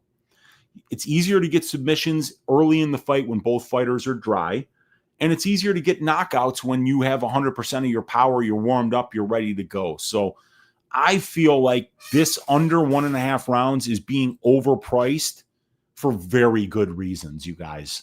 There's a reason why we're overpaying about 29% when we look at the 3 metric comparisons, and that's because if you look at how Muniz wins fights, where are we? There we are. That split decision against Jun Young Park, I don't know if he deserved to win that fight. It was very close, but Uriah Hall always had amazing submission defense. He had never been submitted as a professional, so it's not surprising that Muniz won the minutes against Andre Hall. But, you know, Muniz out there submits Anders round 1, submits Jacare round 1, submits Fabinski round 1. On Dana White's Contender Series, he submits Taylor Johnson round 1. So when Muniz is winning fights at the UFC level, 3 of those 6 wins do come by way of decision, but 3 of them come in round 1. And then you look at Shahbazyan and how he's winning fights: first round KO, first round KO, second round KO, first round KO, first round sub, first round KO, first round KO. So I feel like this minus 130 or minus 125 is extremely overpriced. My model doesn't show a lot of value, but that's the stylistic read. And if you're giving me Shahbazyan KO, and in my opinion, his KO equity comes early in the fight at minus 157, but I can get the under 1.5 rounds, which also includes, what if Muniz gets a takedown? What if Shahbazyan gives up his back trying to get back to the feet and Muniz gets on his back? I would much rather play the under 1.5 rounds at minus 125 here than I would play the Shahbazyan KO at minus 157. So I'm actually going to write this. This is a stylistic read, but I think it's a potential parlay piece for the probability parlay this week. And I have to Shahbazyan Muniz under 1.5 rounds. So I mean, like, we take a look at where the value is according to the models, but we also have to look at what our stylistic read for the fight is. And my stylistic read is violence either way here. So not really seeing much there that I like. In terms of where the value is, my model actually likes Shahbazyan sub at plus 2,000. I mean, is he going to sub a Brazilian Jiu-Jitsu world champion and Andre Muniz? No, probably not. Even Paul Craig couldn't sub Muniz, but he did knock him out with ground and pound, right? So Shahbazyan KO, overpriced for a reason. Muniz sub, overpriced for a reason. And we got the fight doesn't go to decision here, sitting at minus 400 or an 80% implied probability. But if you were to add up Shahbazyan KO and Muniz sub, you get 77.76. So even if you wanted to Dutch each guy's best win condition here, the models know, the betting markets know, the bookies know. This is either Shahbazyan by KO or it's Muniz by sub. But I think the best bet here is the minus 125 for the under 1.5 rounds, because I think it probably encompasses more than 75% of both guys' finish condition. As this thing goes later on into the fight, I think that Shahbazyan won't be hitting as hard, and a lot of it might just wind up in the clinch with Muniz hanging on, trying to look to get takedowns. So, yeah, early finish or bust here. So I like the minus 130 for the under 1.5 rounds. All right. Yeah, that's true. You know, sometimes you do need striking to set up the sub. You know, I hate when people use the dry statistic. It doesn't matter if you're dry or wet. You're getting subbed if you get caught. Like in the third round, you see guys just kind of slip out of some shit. Sometimes it looks like it's pretty deep, but yeah, I hear you, man. But you know, like we could also, like I say, we could look at the stats, right? You know, I mean, we've got the stats. What percentage of fights end by submission in round number 1? You know, like, I think I've got that. Or no, I don't. I don't, actually. 3-round fights, how fights end by submission, you know, but I don't have like what percentage of subs end in round 1, what percentage of subs end in round 2. I could probably do that. I could just write some code to do that, but about 18% of subs, 18% of fights end in submission overall in every division. But yeah, sometimes you need the striking to set the sub up. Basharat, Gutierrez, Zalal, combined significant strikes, 93, takedowns 2, fight time 40 minutes. So yeah, you're thinking all 3 go to decision, and because of that, oh, yeah, man, that's a lot. That's not a lot of significant strikes. I think they go well over 93. Yeah, that should work. That should work. Edmen, 4 of his 5 losses came from his back. I would never trust him against a grappler. Yeah, I agree, man. Like, I think if he's going to win this fight, right, it's going to be a knockout, because the longer the fight goes, the more chances that there are going to be of grappling exchanges where Muniz is able to either win minutes with top control or win moments with a sub. So, yeah, I agree, man. I'm putting baby powder on people to test if this dry theory gets more subs to happen late. Edmen round 1 for Olajuwon. I agree with that. That's a good look. We got Jorge saying, good call, Weezy. Appreciate you, Jorge. We got, if Muniz Shahbazyan goes to decision, we should expect an earthquake. I tend to agree with you, man. It'd be wild if this went to decision, but if it did, it's going to be an ugly, ugly fight. I need that stat. I needed to know if it was set up by a strike or just a quick sub. Yeah. We got Space Biscuit saying, bless you. Appreciate you, my man. And the bookie man also saying, bless you. All right, let's move on to the next fight, which we don't have any stats for. I believe it is the Ateba Gautier versus Tre'ston Vines fight. So if we would have got on right when this fucking thing opened, they even closed, dude. So the under 1.5 got pushed to minus 600, and then they've taken it off. It's not even available to bet anymore. Ateba Gautier minus 1,800, Tre'ston Vines plus 900.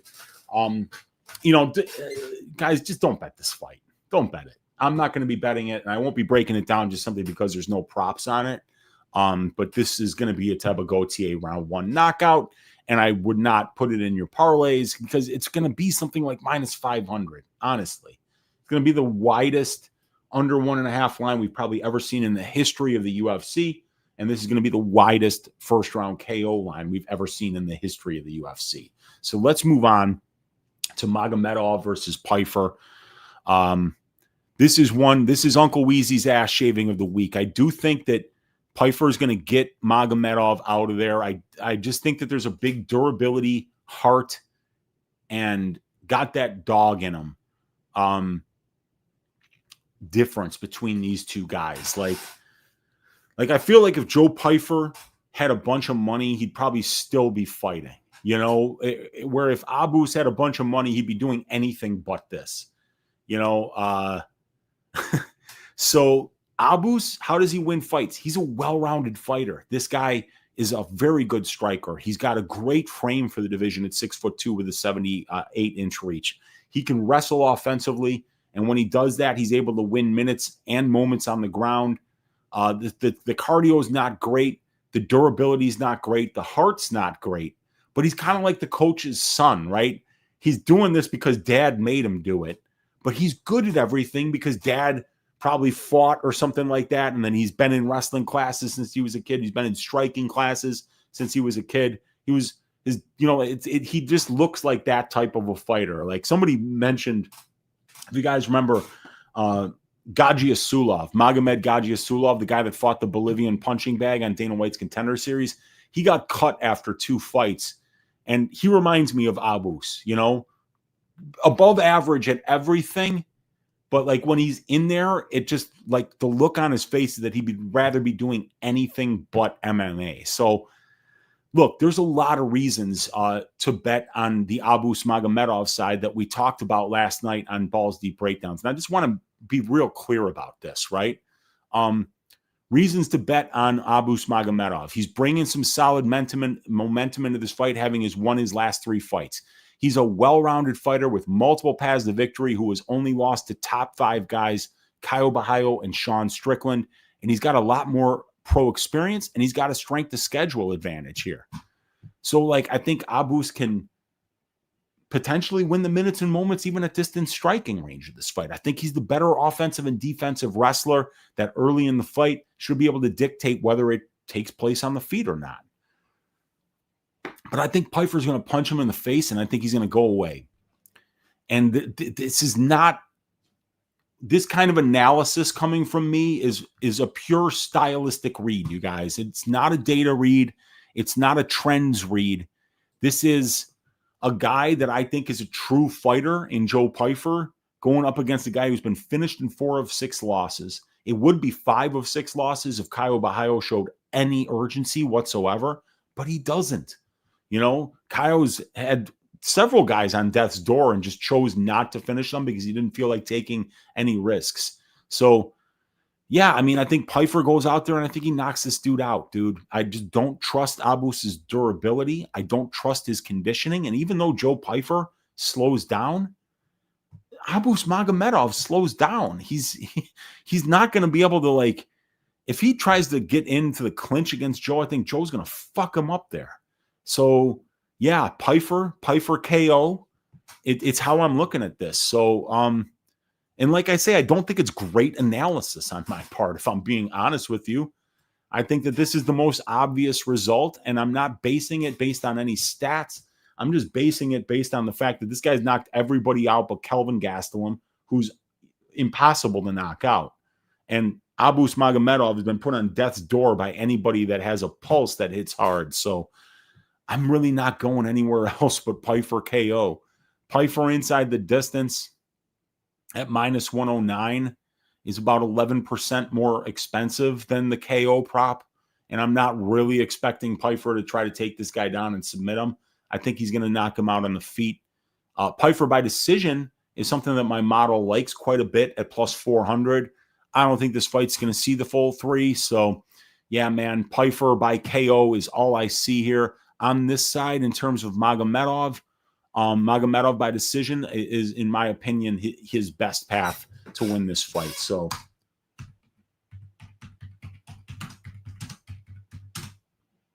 it's plus 550. And I think that Pyfer by knockout is a potential probability parlay piece this week.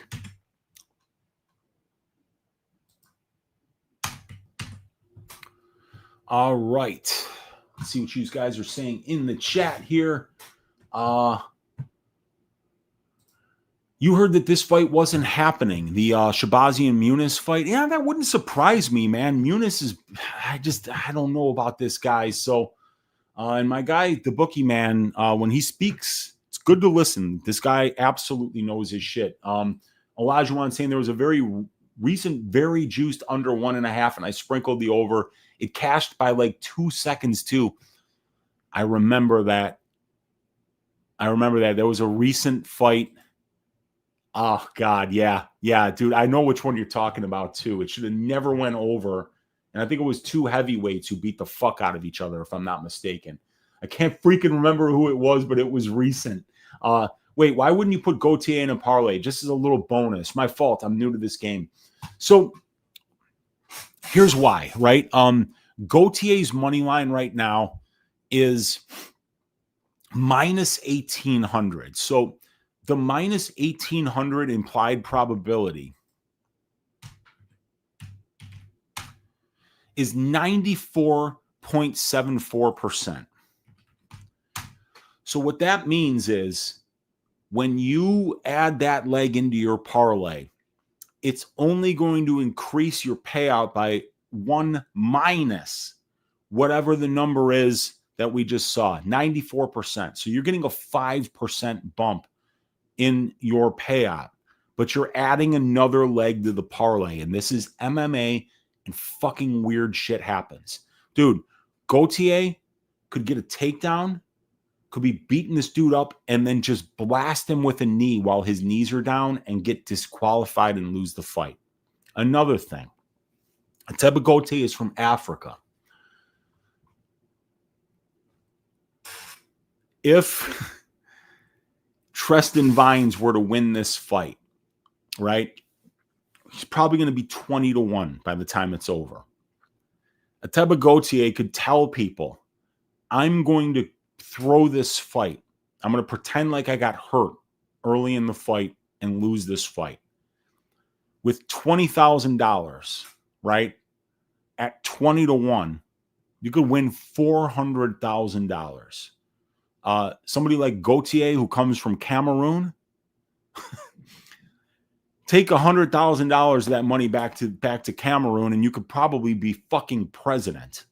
Okay, so it's not that Gautier is not going to win. He's probably going to win, but we have to weigh the risk against the reward. And in this case, it's telling you that there's almost a 0% chance that Gautier loses the fight, when in reality, there's a lot of reasons that he could lose this fight that would be very profitable for him. Parlay Buster of the Week. I could see it being Patchy Mix, man. You know, a pure grappler who can't wrestle and who has shit striking. I could see it being Patchy Mix. I could see it being Edmen Shahbazyan if Muniz gets a takedown, or if this fight, you know, like all it takes is one little mistake. You remember the Jake Matthews versus Chidi Njokuani fight? They wound up in the clinch. Matthews hits a perfect foot sweep. And because of the way that Chidi lands after the foot sweep, because the foot sweep was perfect, Jake just gets the guy's back immediately, and all of a sudden the fight's over. So, I mean, somebody like Andre Muniz could take advantage of one mistake on the mat from somebody like Shahbazyan and wind up winning the fight. Punahele Soriano at minus 320. Guys, need I remind you, in the fight write-ups, we talk about how fighters perform. Puna's been a favorite in 5 fights at the UFC level. He's 2 wins and 3 losses, minus 183 average betting line, and a negative 35% ROI. He doesn't perform well as a favorite. When the market thinks he's going to win, Puna underperforms. So there's a lot of potential parlay busters on this card, big boy. And it's hard to pick out which one is actually going to be it, but we can find reasons why a lot of these fighters aren't going to necessarily cover their price tag. Can't trust Pyfer. How can you trust someone who's still bald after getting a hair transplant? Call me Husker. Let me tell you something. I'm going to go full screen for this.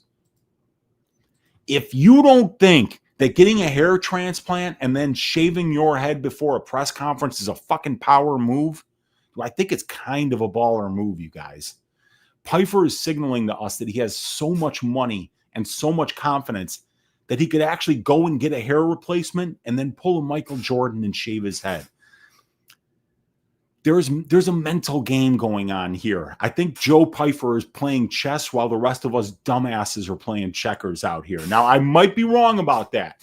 I've been wrong before, you guys. I bet on Dricus du Plessis against Khamzat Chimaev, okay? I actually picked Robert Valentin to beat Ateba Gautier last time. So I've been wrong. But I got a feeling. Man, I got a fucking feeling about that one.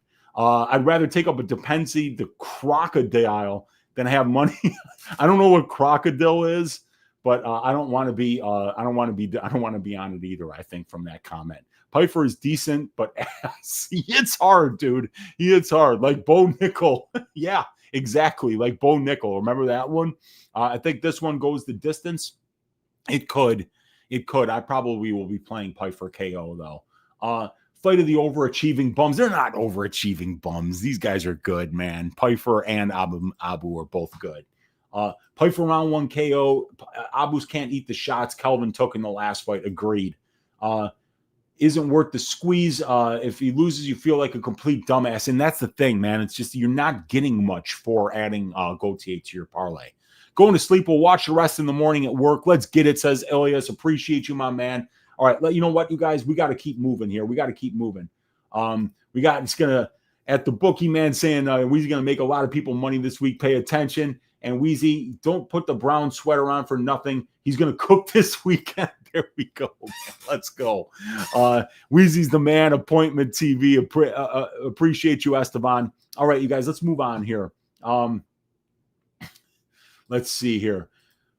Zalal versus Emmett. So we got Zalal minus 550, Emmett plus 400. Fight doesn't go to decision here, sitting at plus 185 for this fight. So the obvious play here that everybody seems to be on is Yusuf Zalal by decision. It's pretty well overpriced according to my model, especially when you look at the long-term trend. But I do still feel like this is probably how the fight plays out. Josh Emmett, I think is going to be outmatched at distance striking range and the minute winning ability. And I also think that Yusuf Zalal is more likely to win minutes in the grappling and clinch exchanges of this fight. Yusuf Zalal is ridiculously durable. So I want to point out that Josh Emmett by decision plays into the fact that I think that that's most of his win condition is going to be by decision. People see the Josh Emmett highlight reel knockouts and they're all terrifying. But the reality is that in Josh Emmett's wins in 3-round fights, he's got more wins by decision than he does by knockout, and he's facing a guy in Zalal who's never been finished as a professional. And, this guy's been out there against Topuria. So I do believe that Zalal is going to be able to win this fight, win the minutes. And I see either Zalal sub, Zalal decision, or Josh Emmett decision. So the Zalal by decision is minus 157. The Zalal by submission is plus 475. My model likes that quite a bit, so I'm going to put that into a potential leg of the take this job and shove it parlay. I'm also going to take the Zalal by decision and put that as a potential leg into the probability parlay. And then we have to talk about, when we already did, Emmett by decision. And, maybe Emmett does lose the minutes at distance striking range, but maybe he lands a knockdown in one of the 2 rounds, and maybe one of the other rounds is close enough that he can actually get the nod here. So that trifecta bet, I'm going to write that down, trifecta bet. And I think that Josh Emmett is a better fighter right now than Calvin Kattar is. So Calvin Kattar's never been a good minute winner at distance striking range, while Emmett has been able to keep things a little bit closer there. So I think that this fight's going to play out a little bit closer than what the money line says. But I think there's some value in that Zalal sub at plus 475. I think Zalal by decision at minus 157 might be one of those hold your nose and just bet it. And even though it's overpriced, it probably cashes. And if you parlay it with a couple other juiced prop bets, you might be able to find a nice plus money cash there. And then the Emmett by decision. If we look at the over-unders here, you know, my model is saying basically that these are priced about as good as you could price them. But the one prop that it does like the most is the under 1.5 rounds at plus 340. I think that Josh, in his 4 finishes in 3-round fights, 3 of them came under 1.5, and all of Zalal's fights that finished inside the distance finished under 1.5. So the under 1.5 rounds at plus 340.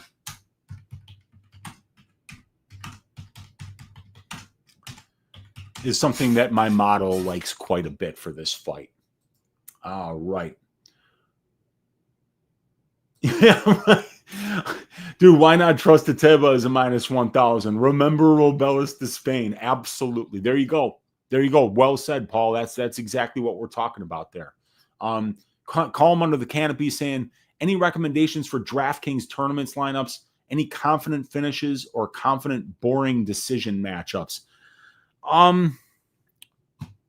Not really at this point, my man. I want to stick to the props for this show, but always look. For instance, you got access to my stats here. The stats are linked in the sheets. You can find right here in row 36 of every AS tab how many points per minute somebody scores, how many points per minute they allow, what their points, you know, scored per fight, points allowed per fight. It's all on the AS tab on this here. So you can look at all the DraftKings scores. E36 is the cell where we find out how many points per minute somebody scores, and N36 is how many they allow. So you can find some of the higher scoring fighters, use that information to pick who you think would be would have a scoring edge over their contemporaries in similar price ranges. Someone got knocked out a few weeks back. Take fight ends KO. Okay. Fight ends by KO for Emmett versus Zalal, says my guy, the bookie man. Josh Emmett's only move in UFC is overhands. Show me one edit of Josh where there's not one overhand being thrown. Even a kick from him would look like an overhand. It's pretty true. How deep does balls deep get? And the answer is balls deep. You got that right, my man. We got the bookie man saying someone is not healthy here. Wow.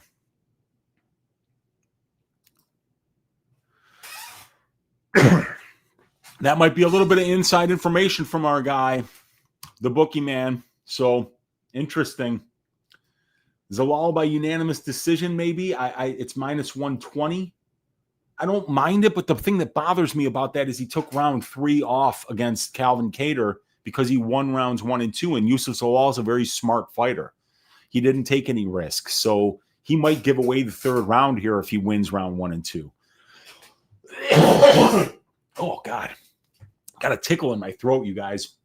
KO, KO, KO, says Bookie Man. So,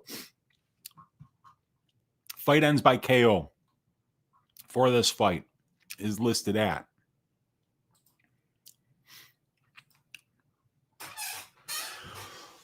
oh, God.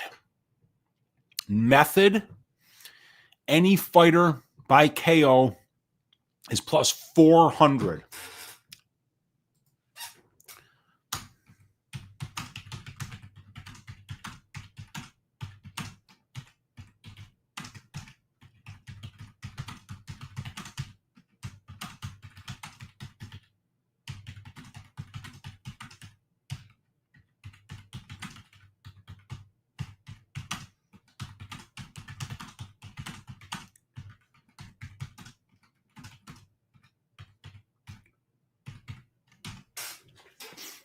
I'd be healthy as a result.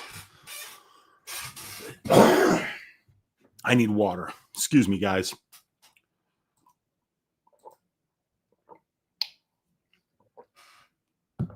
All right, guys. I'm dying over here. Been a fan of Josh since his KO on Ricardo Lamas in Winnipeg in 2017. I remember that one. That was nasty, dude. I don't think he's going to tell us. Just stumbled upon your page, and I'm impressed on these breakdowns and takes. Jay, check out the description of the video, man. You can download these fight write-ups. You can download the stat sheet here, all the necessary information. If you like what you see, all this is available on my probability stats and content package. It's only $25 a month. You can get 50% off your first month membership if you click in the description of this video, the link at the top. So if you like what you're seeing here, man, download all of it for free this week. Make the most out of it. And if it helps you out, man, join up and let's make some money together, man. Is it the 40-year-old who said he's been in the best shape he's ever been? It certainly could be, man. You give me a tickle in my throat. I know, man, I'm dying over here, dude. It's probably because I talked for 2.5 hours last night, and I'm talking for 2 hours right now. Who gets hit less often, Zalal or Natalia Silva? That's a good question. So when did Natalia Silva fight last? Let's look.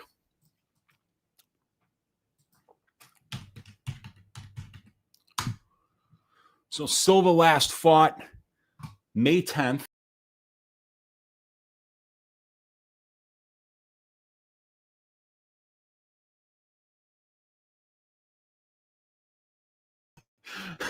I'm so sorry, you guys.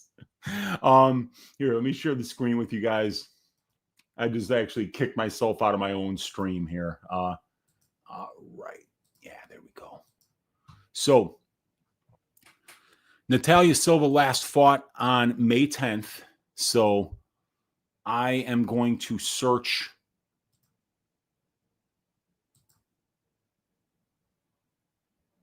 open UFC 0510.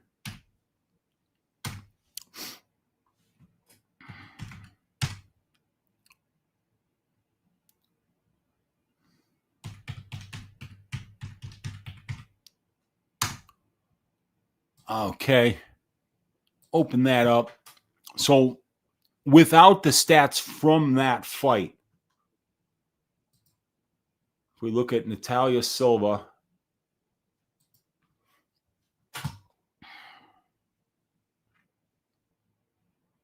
just taking a minute to load here.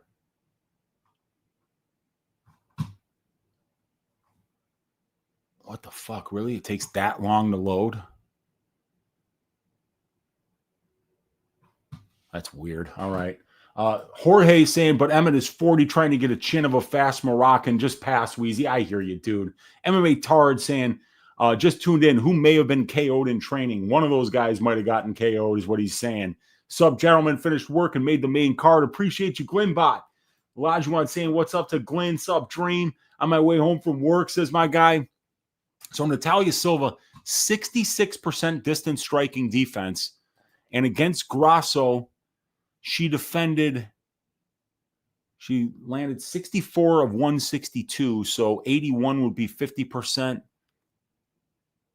So her defense is probably a little bit lower than 66%, while Yusuf Zalal is 69.6%. So actually Zalal gets hit less often than Natalia Silva. Let's see here. All right, so let's move on here. We got the next fight, which is going to be Yuri and Khalil. Absolute banger. I expect this fight to finish inside the distance. The under 1.5 rounds at plus 130, I think, is a good look, as is the fight doesn't start round 3 at minus 141.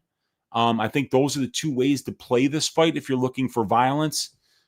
Most of these guys' fights that have finished inside the distance have finished inside of 2 rounds, not the third. So each guy has had 1 fight out of 18. So 2 out of 18, less than 10% chance at this thing, but we're paying 16% when we go from here to here.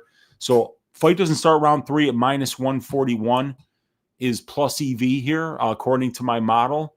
And the under 1.5 at plus 130 is actually a trifecta bet. So I'll write the under 1.5,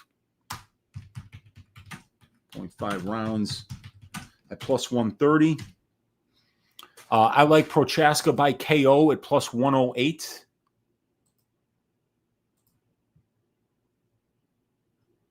Where are we? There we are. If you look here, 19 of 20 wins for Yuri Prochaska in 3-round fights in his career have been by knockout, and 2 of 5 losses for Khalil, both by knockout. So fairly priced at plus 108, according to my model, over an 8-fight sample size. I think fairly priced when I think that the biggest difference between these two guys is, once again, heart and durability. Like, I feel like Yuri Prochaska would show up to a fight in a forest, in a Czech forest, for free, while Khalil Roundtree is somebody who's a very talented athlete and a very, very good kickboxer who probably would rather be doing other shit if he could. Like most people who are professional fighters would probably rather have a cushy job where they could make as much money. So, yeah, Yuri's just a fucking wild man. And the difference between the KO prop and the inside the distance prop is not much. So I'm actually going to say that I prefer Prochaska ITD at minus 110 is preferable to KO at plus 108. If Khalil wins this fight, my model's favorite bet by a mile would be the Khalil KO at plus 340. And we've seen Yuri's chin cracked twice, both times by Alex Pereira. So, we know that Yuri's a very durable fighter. We know that he's got a ton of heart. We know that you got to kill the guy to get him out of there. But I think that we've got to get to the point now where we're realizing Prochaska's got a lot of miles on the engine and this guy's never been concerned with defense in his entire life. So there's going to come a point where that chin isn't going to hold up like it used to. So I really do think that Khalil by KO at plus 340 is a good look this week.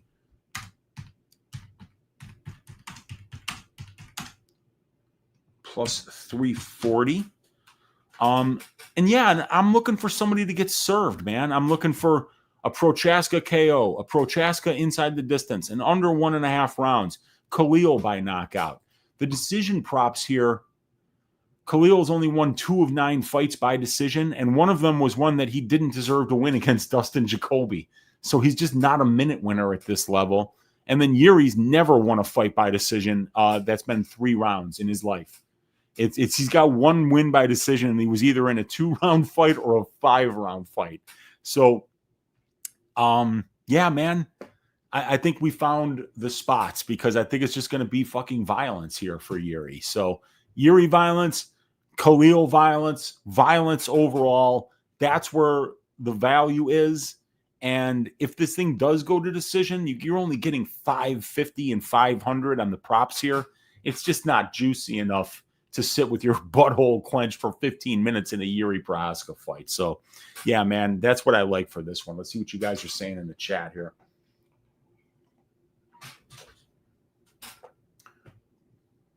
Dear God, it's Prochaska. So it's not Prochaska. See, I had a fraternity brother with the last name Prochaska. It's spelled exactly that way. And he was from Wisconsin. So he told us it's Prochaska. So you gotta fucking forgive me, exclusive oral. I'm friends with somebody with that name who told me that it was the American pronunciation, the Wisconsin pronunciation, Prochaska. Let's see here. All right. Bambi Yak Pika. Let's go for that. That's got to be check, my man. We got just bet fight ends KO and thank me later, or feel free to put me on blast if I'm wrong. And he's talking about the Zalal fight. Already have Emmett KO plus 650. There you go. I got Yuri by KO. I do too. I sprinkled Zalal by KO in the round props. There we go. I guess I'll just have to bet Zalal KO too. There we go, man. Round 1 KO is plus 2,200 for Zalal. Wow. Yeah, and he's got those great step-in knees that if he catches you with, he can finish you. Fight ends round 1 plus 170 trifecta. Yeah, even plus 185 is a trifecta as well. So, yeah, that's a good look because Khalil Roundtree's fights have finished 7 of 15 times. But Prochaska, Only 0 of 3 times. So all of Prohaska's fights have gotten to round 2 at the UFC level. He would rather get a master's than train. Was that Yuri? People are sleeping on Yuri. Khalil lands less than 2 strikes per minute than Yuri. Think Yuri paces him late and finishes him if Khalil doesn't get him out with an early big shot. I agree with you, Caden. I remember watching one Yuri Rizin fight, and he straight up head-butted and moved his head into ground and pound punches only to get up and finish the fight. That's our Yuri. Never a boring fight. He's the most exciting fighter in the division, for sure. Yes, violence, it's expected. That's why right before the long fight ahead. Yep. Y'all lost minds with that Valal first round KO. Hey, Weezy, only bet twice in my life, but I always watch your breakdowns. What is a trifecta? A trifecta is when row 12, row 18, and row 19 are all green. So here we see green and positive 2.79. Here we see green and positive 3.8. And here we see green and positive 1.01. That means when we compare the price of the line to the combined finishes, it's positive. When we compare the price of the line to the benchmark for the division, it's positive when we take the benchmark minus the price. When we take the performance minus the price, and when we take the performance minus the benchmark, if all 3 of those numbers are positive and in the green, it means that it's an underpriced bet according to the available information that we have. Robert saying, win or lose, who doesn't like Yuri? All action. I'm pumped for this card. Yuri was in school for a while, getting his master's. Not sure how long of a training camp this was. Yeah, that'll be interesting to see if he was in school, like how he's going to perform. Yuri said he got a master's because he gets hit in the head and needs to use his brain, but doesn't actually give a shit about the masters. I believe him, man. Andy's running sprints with his nose plugged. I know. It's fucking crazy, man. How the fuck does he have 30-plus wins? Yeah, you got it, my man. And Yitro saying, I bet Ankalaev finish only and Sprinkle fight goes to split majority decision. What do you think? We'll talk about that shortly, but I think I'm picking an Ankalaev KO. But, I mean, you can never really trust Ankalaev to finish anybody. The guy fights with the urgency of a DMV employee. Simple Samurai Spirit. You got that right. All right, so where are we on now? We're on the co-main event here. Dvalishvili versus Sandhagen. Dvalishvili is minus 400. Corey Sandhagen plus 300. And the fight doesn't go to decision, sitting at plus 250 for this fight. So I want to show you guys something here. If you scroll down on the AS tab for every fighter, here we've got Merab Dvalishvili. You can see where their betting lines were. If you scroll all the way over to the right here, you're going to see the strength of schedule information over here. You're going to see the betting lines that they've been priced at, the implied probability of that betting line, and the profit if they would have won, right? So all that information is here, but I want to point something out, that when we go from this fight here, number 51, against Peter Yan all the way till now, let's look at the arc of betting lines here. Plus 220 versus Peter Yan. Then he's minus 290 versus who? Cejudo. Minus 116, plus 215, and then now minus 260. So, I mean, I think that he's just getting priced to be a lot more expensive. And now this is the most expensive that we've ever seen him priced in the UFC since he was fighting guys like Gustavo Lopez and Terrion Ware. So we're paying a premium right now for Merab Dvalishvili against the guy in Corey Sandhagen, who's younger, who's taller, who's longer, and who's got phenomenal conditioning. He's got phenomenal durability, and he's got a really good ground game. So I think that this fight's going to play out close. I do think that the most likely outcome here is a Dvalishvili decision. He's already the champion. He's got a proven minute-winning skill set. And in a 7-fight sample size of 5-round fights, which is pretty big, the minus 182 decision line right now on Merab is actually underpriced according to my model. So Dvalishvili by decision at minus 182, that is without question a possible probability parlay piece this week. Corey Sandhagen at plus 300 is a good look in my opinion. I don't think anybody's finishing Merab Dvalishvili, so getting Corey Sandhagen at plus 650 by decision instead of paying plus 300 for the money line, I think is a really good look. So I think that if you want to play that Sandhagen side by decision is plus 650, getting a much cheaper price than his money line. Those are the favorite bets here. The Dvalishvili sub at plus 950, I think is, my model likes it. I don't like it though, because I think you'd have to kill Corey Sandhagen to get him out of there. I also think you'd have to kill Merab Dvalishvili to get him out of there, which also tells me that fight goes to decision at minus 325. Even though my model doesn't particularly love it, I think that that's a phenomenal parlay piece for this week. Maybe even the over 4.5 at minus 350. Let's put the over 4.5 because sometimes there's that crazy urgency to finish the fight in the last 2.5 minutes by the fighter that's losing. So over 4.5 rounds is minus 350. That's a potential parlay piece this week. But I see this fight going to decision. I really don't see finish conditions for either fighter. Dvalishvili KO plus 800. No thanks. Dvalishvili sub minus or plus 950. No thanks. Sandhagen KO, the same number as the Merab KO. Even though they're giving Merab 80% of the win equity in this fight, they think that Corey's just as likely to land a knockout as Merab. So they're basically giving Merab all the minute winning upside, but I don't necessarily think that that's exactly how it's going to play out. But I do think that Merab by decision at minus 182 is one of the biggest no-brainer bets of the decade. Like the guy is probably going to win this fight by decision if he wins it. And the market's giving him an 80% win probability. So I think that's a good way to get the line at a lot cheaper than minus 400. And since like I said, I don't really see a lot of finish condition for either fighter here. Sandhagen inside the distance of plus 650 is actually a trifecta bet. And I think if there was a finish here, it would be a cut-based finish because neither of these guys really has any quit in them. So what is a Corey Sandhagen finish only? That would be interesting.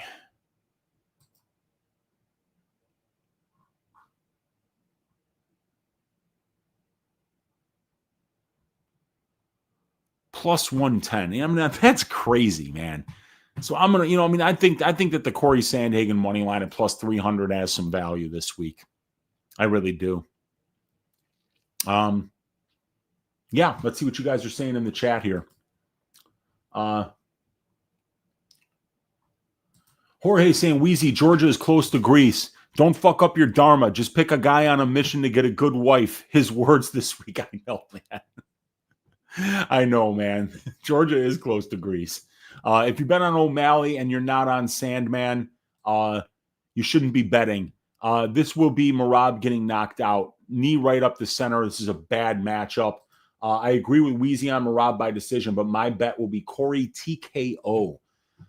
That would be wild because, like, Merab's, you kind of got to feel like you got to kill that dude to get him out of there. We need Merab the Machine versus Malcolm the Machine in the battle of the machines. I think Malcolm will need to work on his takedown defense if he's going to get that fight. Took a shot on Corey sub at plus 28 to 100. If Merab gets sloppy coming in on a takedown attempt and Corey with those long arms, it could possibly happen, man. I did bet O'Malley, and I do feel like I should bet Corey, but I just can't. Learn my lesson. Yeah, I know, man. I love Khalil this week as well as the under 4.5 on the main event. Merab's been knocked out by someone Corey would beat clean. Merab's been knocked out by nobody. Merab's been knocked out by nobody. So what are you talking about, Tabuki, man? Do you know something that we don't know? Skill for skill, Corey should be priced way better than plus 300. I agree with that 100%. However, he cannot afford to be as reactive as he was against Umar. He's got to enact his own offense more, which he did well against Figgy. Yeah, that's the point here is that, like, I think a lot of people just sit and wait because they know how Merab's going to fight. But, I mean, like, if I was coaching somebody against Merab, like if I'm coaching Corey, I would say, look, here's how we're playing this. You pressure him. Why are you afraid of this guy's pressure? Who the fuck is Merab ever knocking out? Exactly nobody. So I would tell my fighter, hey, man, you pressure him. You shoot takedowns on him. You come forward. Every time that he shoots, you're fucking throwing that knee right up the middle, looking to get on that chin. You're looking to land that knee right to the solar plexus. You're looking for elbows in the clinch there. You're looking to throw those like this when he's on top of you, right into the eye socket. He's got to be way more aggressive in this fight because Merab has no power. And I agree completely with that analysis.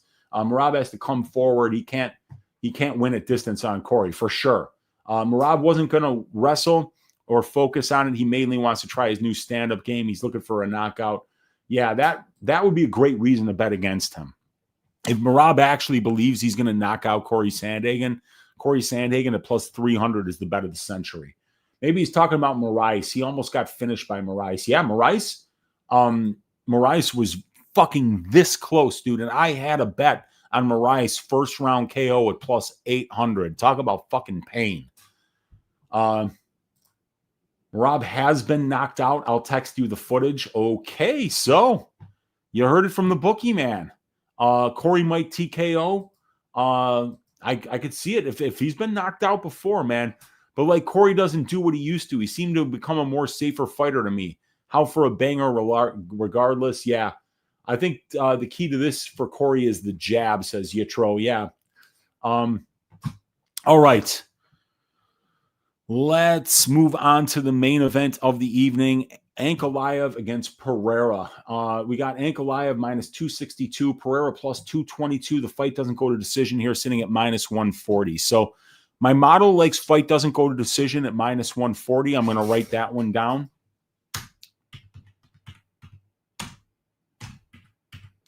And I'm going to write that in the probability parlay as well because the props like it.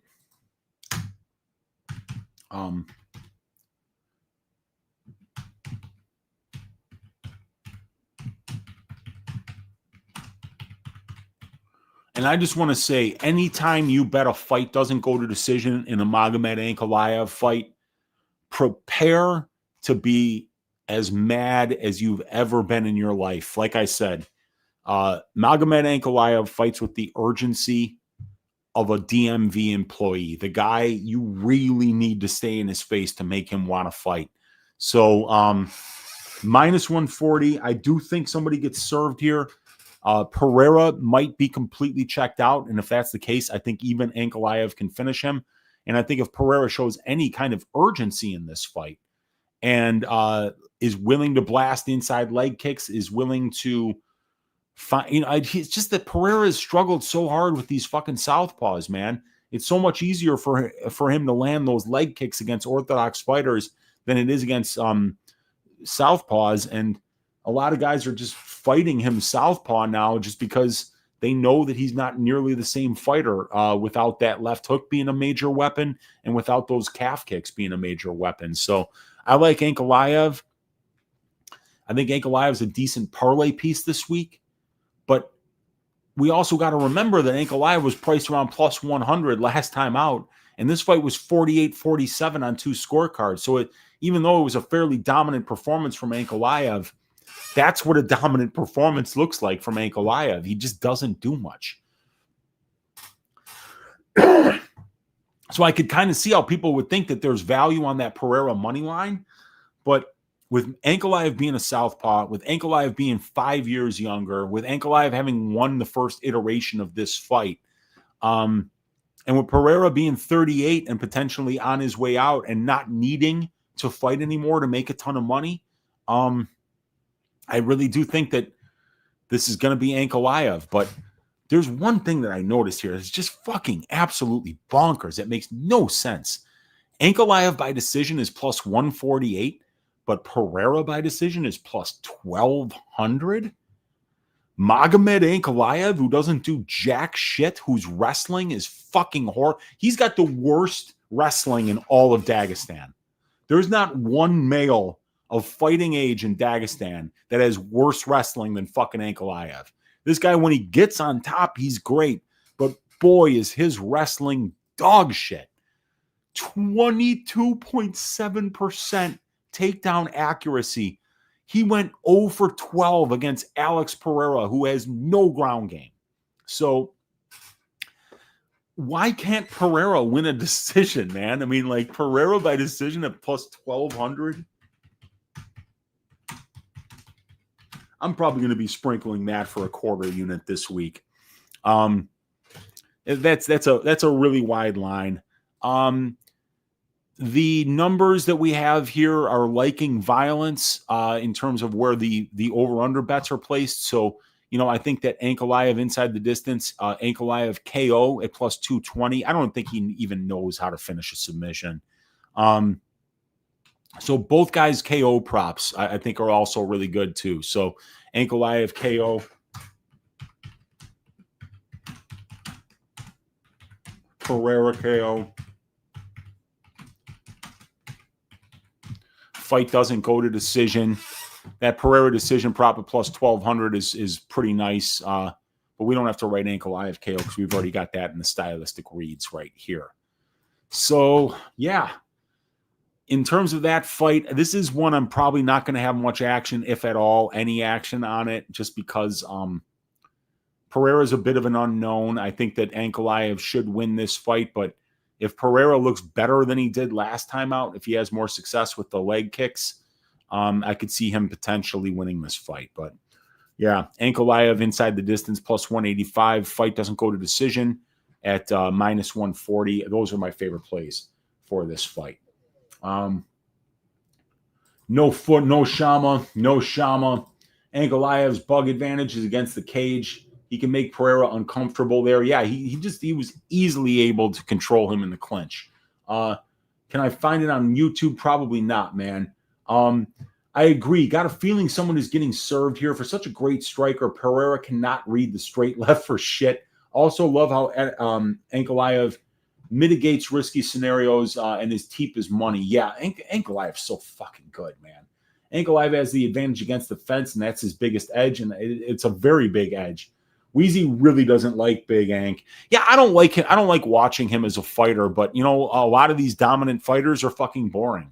And Ankalaev is a dominant fighter. And like a lot of dominant fighters, he could be very fucking boring because it's easy for him to find areas where he's better than his opponent. Yeah, he definitely made Pereira. And then, yeah, Count Chocula for the W. That would be our guy Magomedov for sure. How do you think light heavyweight Jailton would do against Ank and Pereira? Oh, I think he'd destroy Pereira, and I think he'd probably destroy Ankalaev too. But that's Ankalaev. I mean, I guess it depends on how Ankalaev's takedown defense actually is, but I think Jailton would take him fucking down. And I think he would. And the thing about Ankalaev is he's not built to grapple for extended periods, man. He doesn't push a pace at all. Jailton's going to make you grapple. So I think I would lean Jailton. And I don't think Magomed Ankalaev would ever fight Jailton Almeida. He just wouldn't sign on to that deal. All right, you guys. Yeah, dude, he is very clean. He's a great guy to back with your money, Ankalaev. The fights might not be fun to watch, but he is very fun to back with your money. All right, you guys. So we're going to do the probability parlay here, and we're going to try to find 3 legs that the models liked. And it liked Soriano by knockout. It liked Basharat by decision, but I do think that Basharat by sub is pretty live this week. Shahbazyan Muniz under 1.5 rounds. The data doesn't like that, but stylistically, I think that that's a really good look this week. Pyfer by KO at plus 143. Zalal by decision at minus 157. Dvalishvili by decision at minus 182. And the Ankalaev Pereira fight doesn't go to decision, sitting at minus 140. So Uncle Weezy's ass shaving of the week is Joe Pyfer by KO, and I believe that Pyfer is going to knock this dude out. So let's make that leg number 1.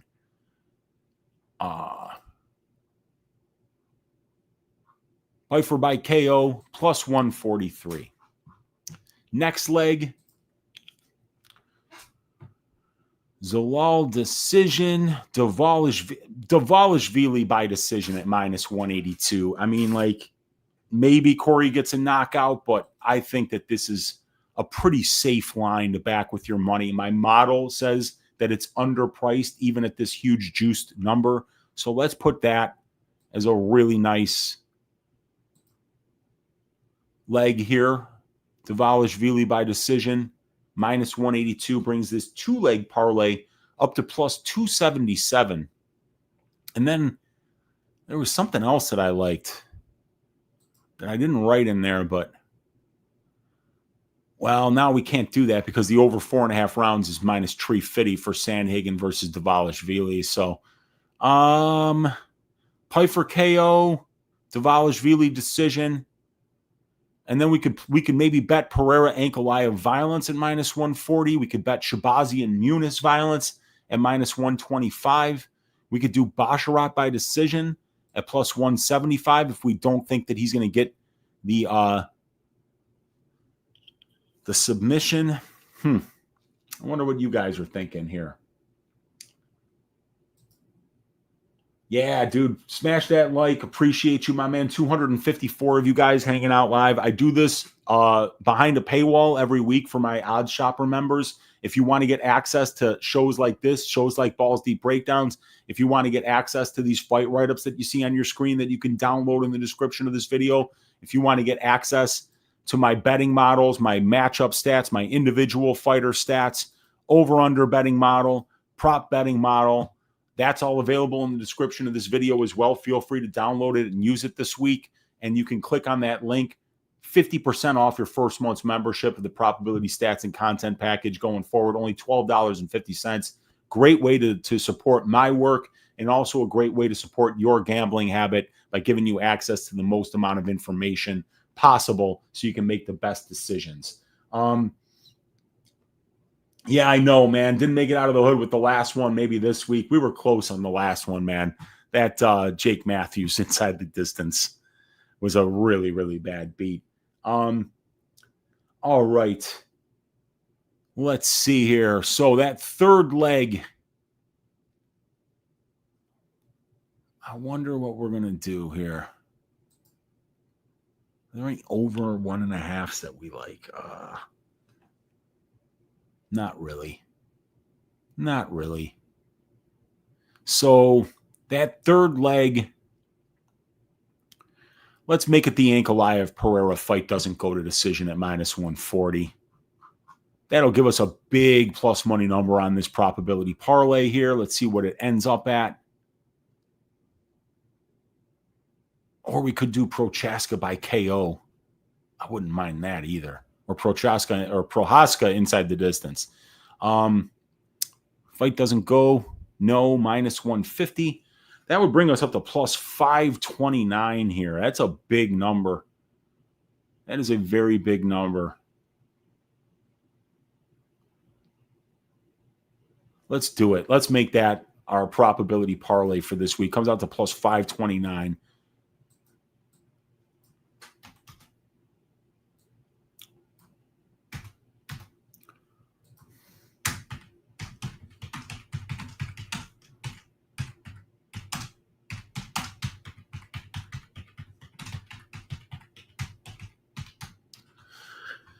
All right, and let's see. Fight doesn't go to decision in the Pyfer fight is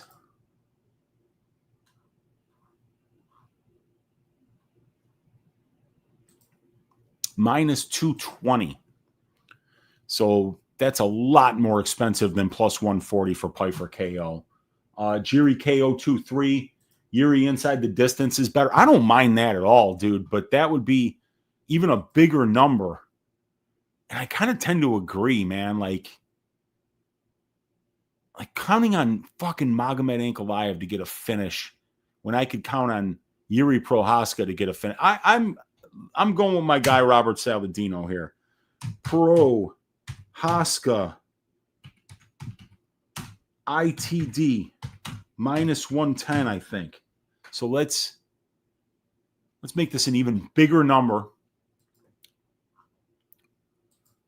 Let's make it an even bigger number here.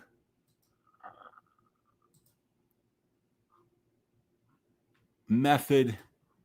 Yuri by finish -112 plus 616. Plus 616 on Bet Rivers Sportsbook. We're cashing that. The take this job and shove it parlay. Now,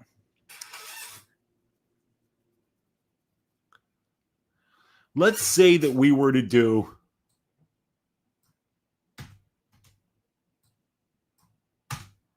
Basharat by sub plus 525. Ramiz Brahimaj round 1 plus 700. Let's see what that comes out to.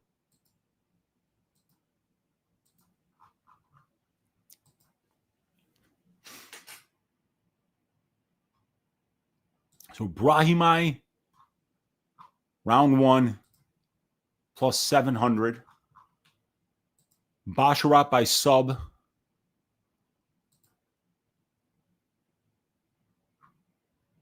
plus 525. That comes out to 49 to 1. 49 to 1. Are there any like it's a wild decision? Shahbazyan KO. Yeah, nothing really else. I mean, like we could throw Hardy by decision in there. We could be a prick and throw Ateba Gautier to win in there to get an even better number. But dude, this is a good number. So let's just do this. 49 to 1. Comes out plus 4,900 on Bet Rivers Sportsbook. Yep, we did it, you guys. Last 3 visits in Utah. Yuri won by KO. And yes, I'm in Utah this weekend. Let's fucking go. Muniz sub is a big number. I don't mind that. Gautier under 0.5. Let's throw that in there. Yeah. All right, listen up, you guys. That's it. I do probability every week for my members. 2 hours and 36 minutes we went here today. A lot longer than we normally do just because there's 239 people watching instead of 10. But if you want access to this phenomenal content, Balls Deep Breakdown that I did for free last night on YouTube on this channel, Probability that I did for free on this YouTube channel today, those 2 shows, just in itself, every week are worth $25 a month. I'm giving you guys an opportunity to sign up for $12.50 a month. Click that 50% off link in the description of this video. Click the link to get the fight write-ups. Click the link to get the stat sheets. Download it all for free. Use it this week. I'm giving it to you guys for free this week in the hopes that you'll want to support my work going forward, knowing how hard I work for my subscribers, how much work I put into these fight write-ups, how much work I put into these stat sheets, how much work I put into sitting in front of a camera at least 10 hours every week, you guys. Brady and I went 3.5 hours on Stat Diggers this week. I went 2.5 hours last night on Balls Deep Breakdowns. That's a total of 6. 2.5 hours right now for Probability. That's 8.5 hours. I'll probably do a greasy 4-leg parlay and ask Wheezy tomorrow or something. 10 hours on camera. 10 hours putting together these stat sheets. Hours upon hours upon hours writing up fights, taping fights so that you guys can use my research to make you make better bets. So I'm hoping that by putting all this free content for this week on YouTube, that some of you guys will click that link in the description of this video, choose to support my work going forward, and make this an even better community of UFC bettors here on my Odds Shopper probability stats and content package. Thank you guys for watching. Hit that thumbs up on your way out if you haven't already. Hit that subscribe if you haven't already. Leave me a comment down below and look at those links in the description of the video. They're gold. And if you like it, click on that one. That'll give you 50% off your first month membership and support my work. God bless each and every one of you guys. Let's stack cashed tickets like flapjacks for UFC 320. And I'll try to get out a greasy 4-leg parlay for you guys before these fights start on Saturday. Have a great rest of your day, everybody. Take care.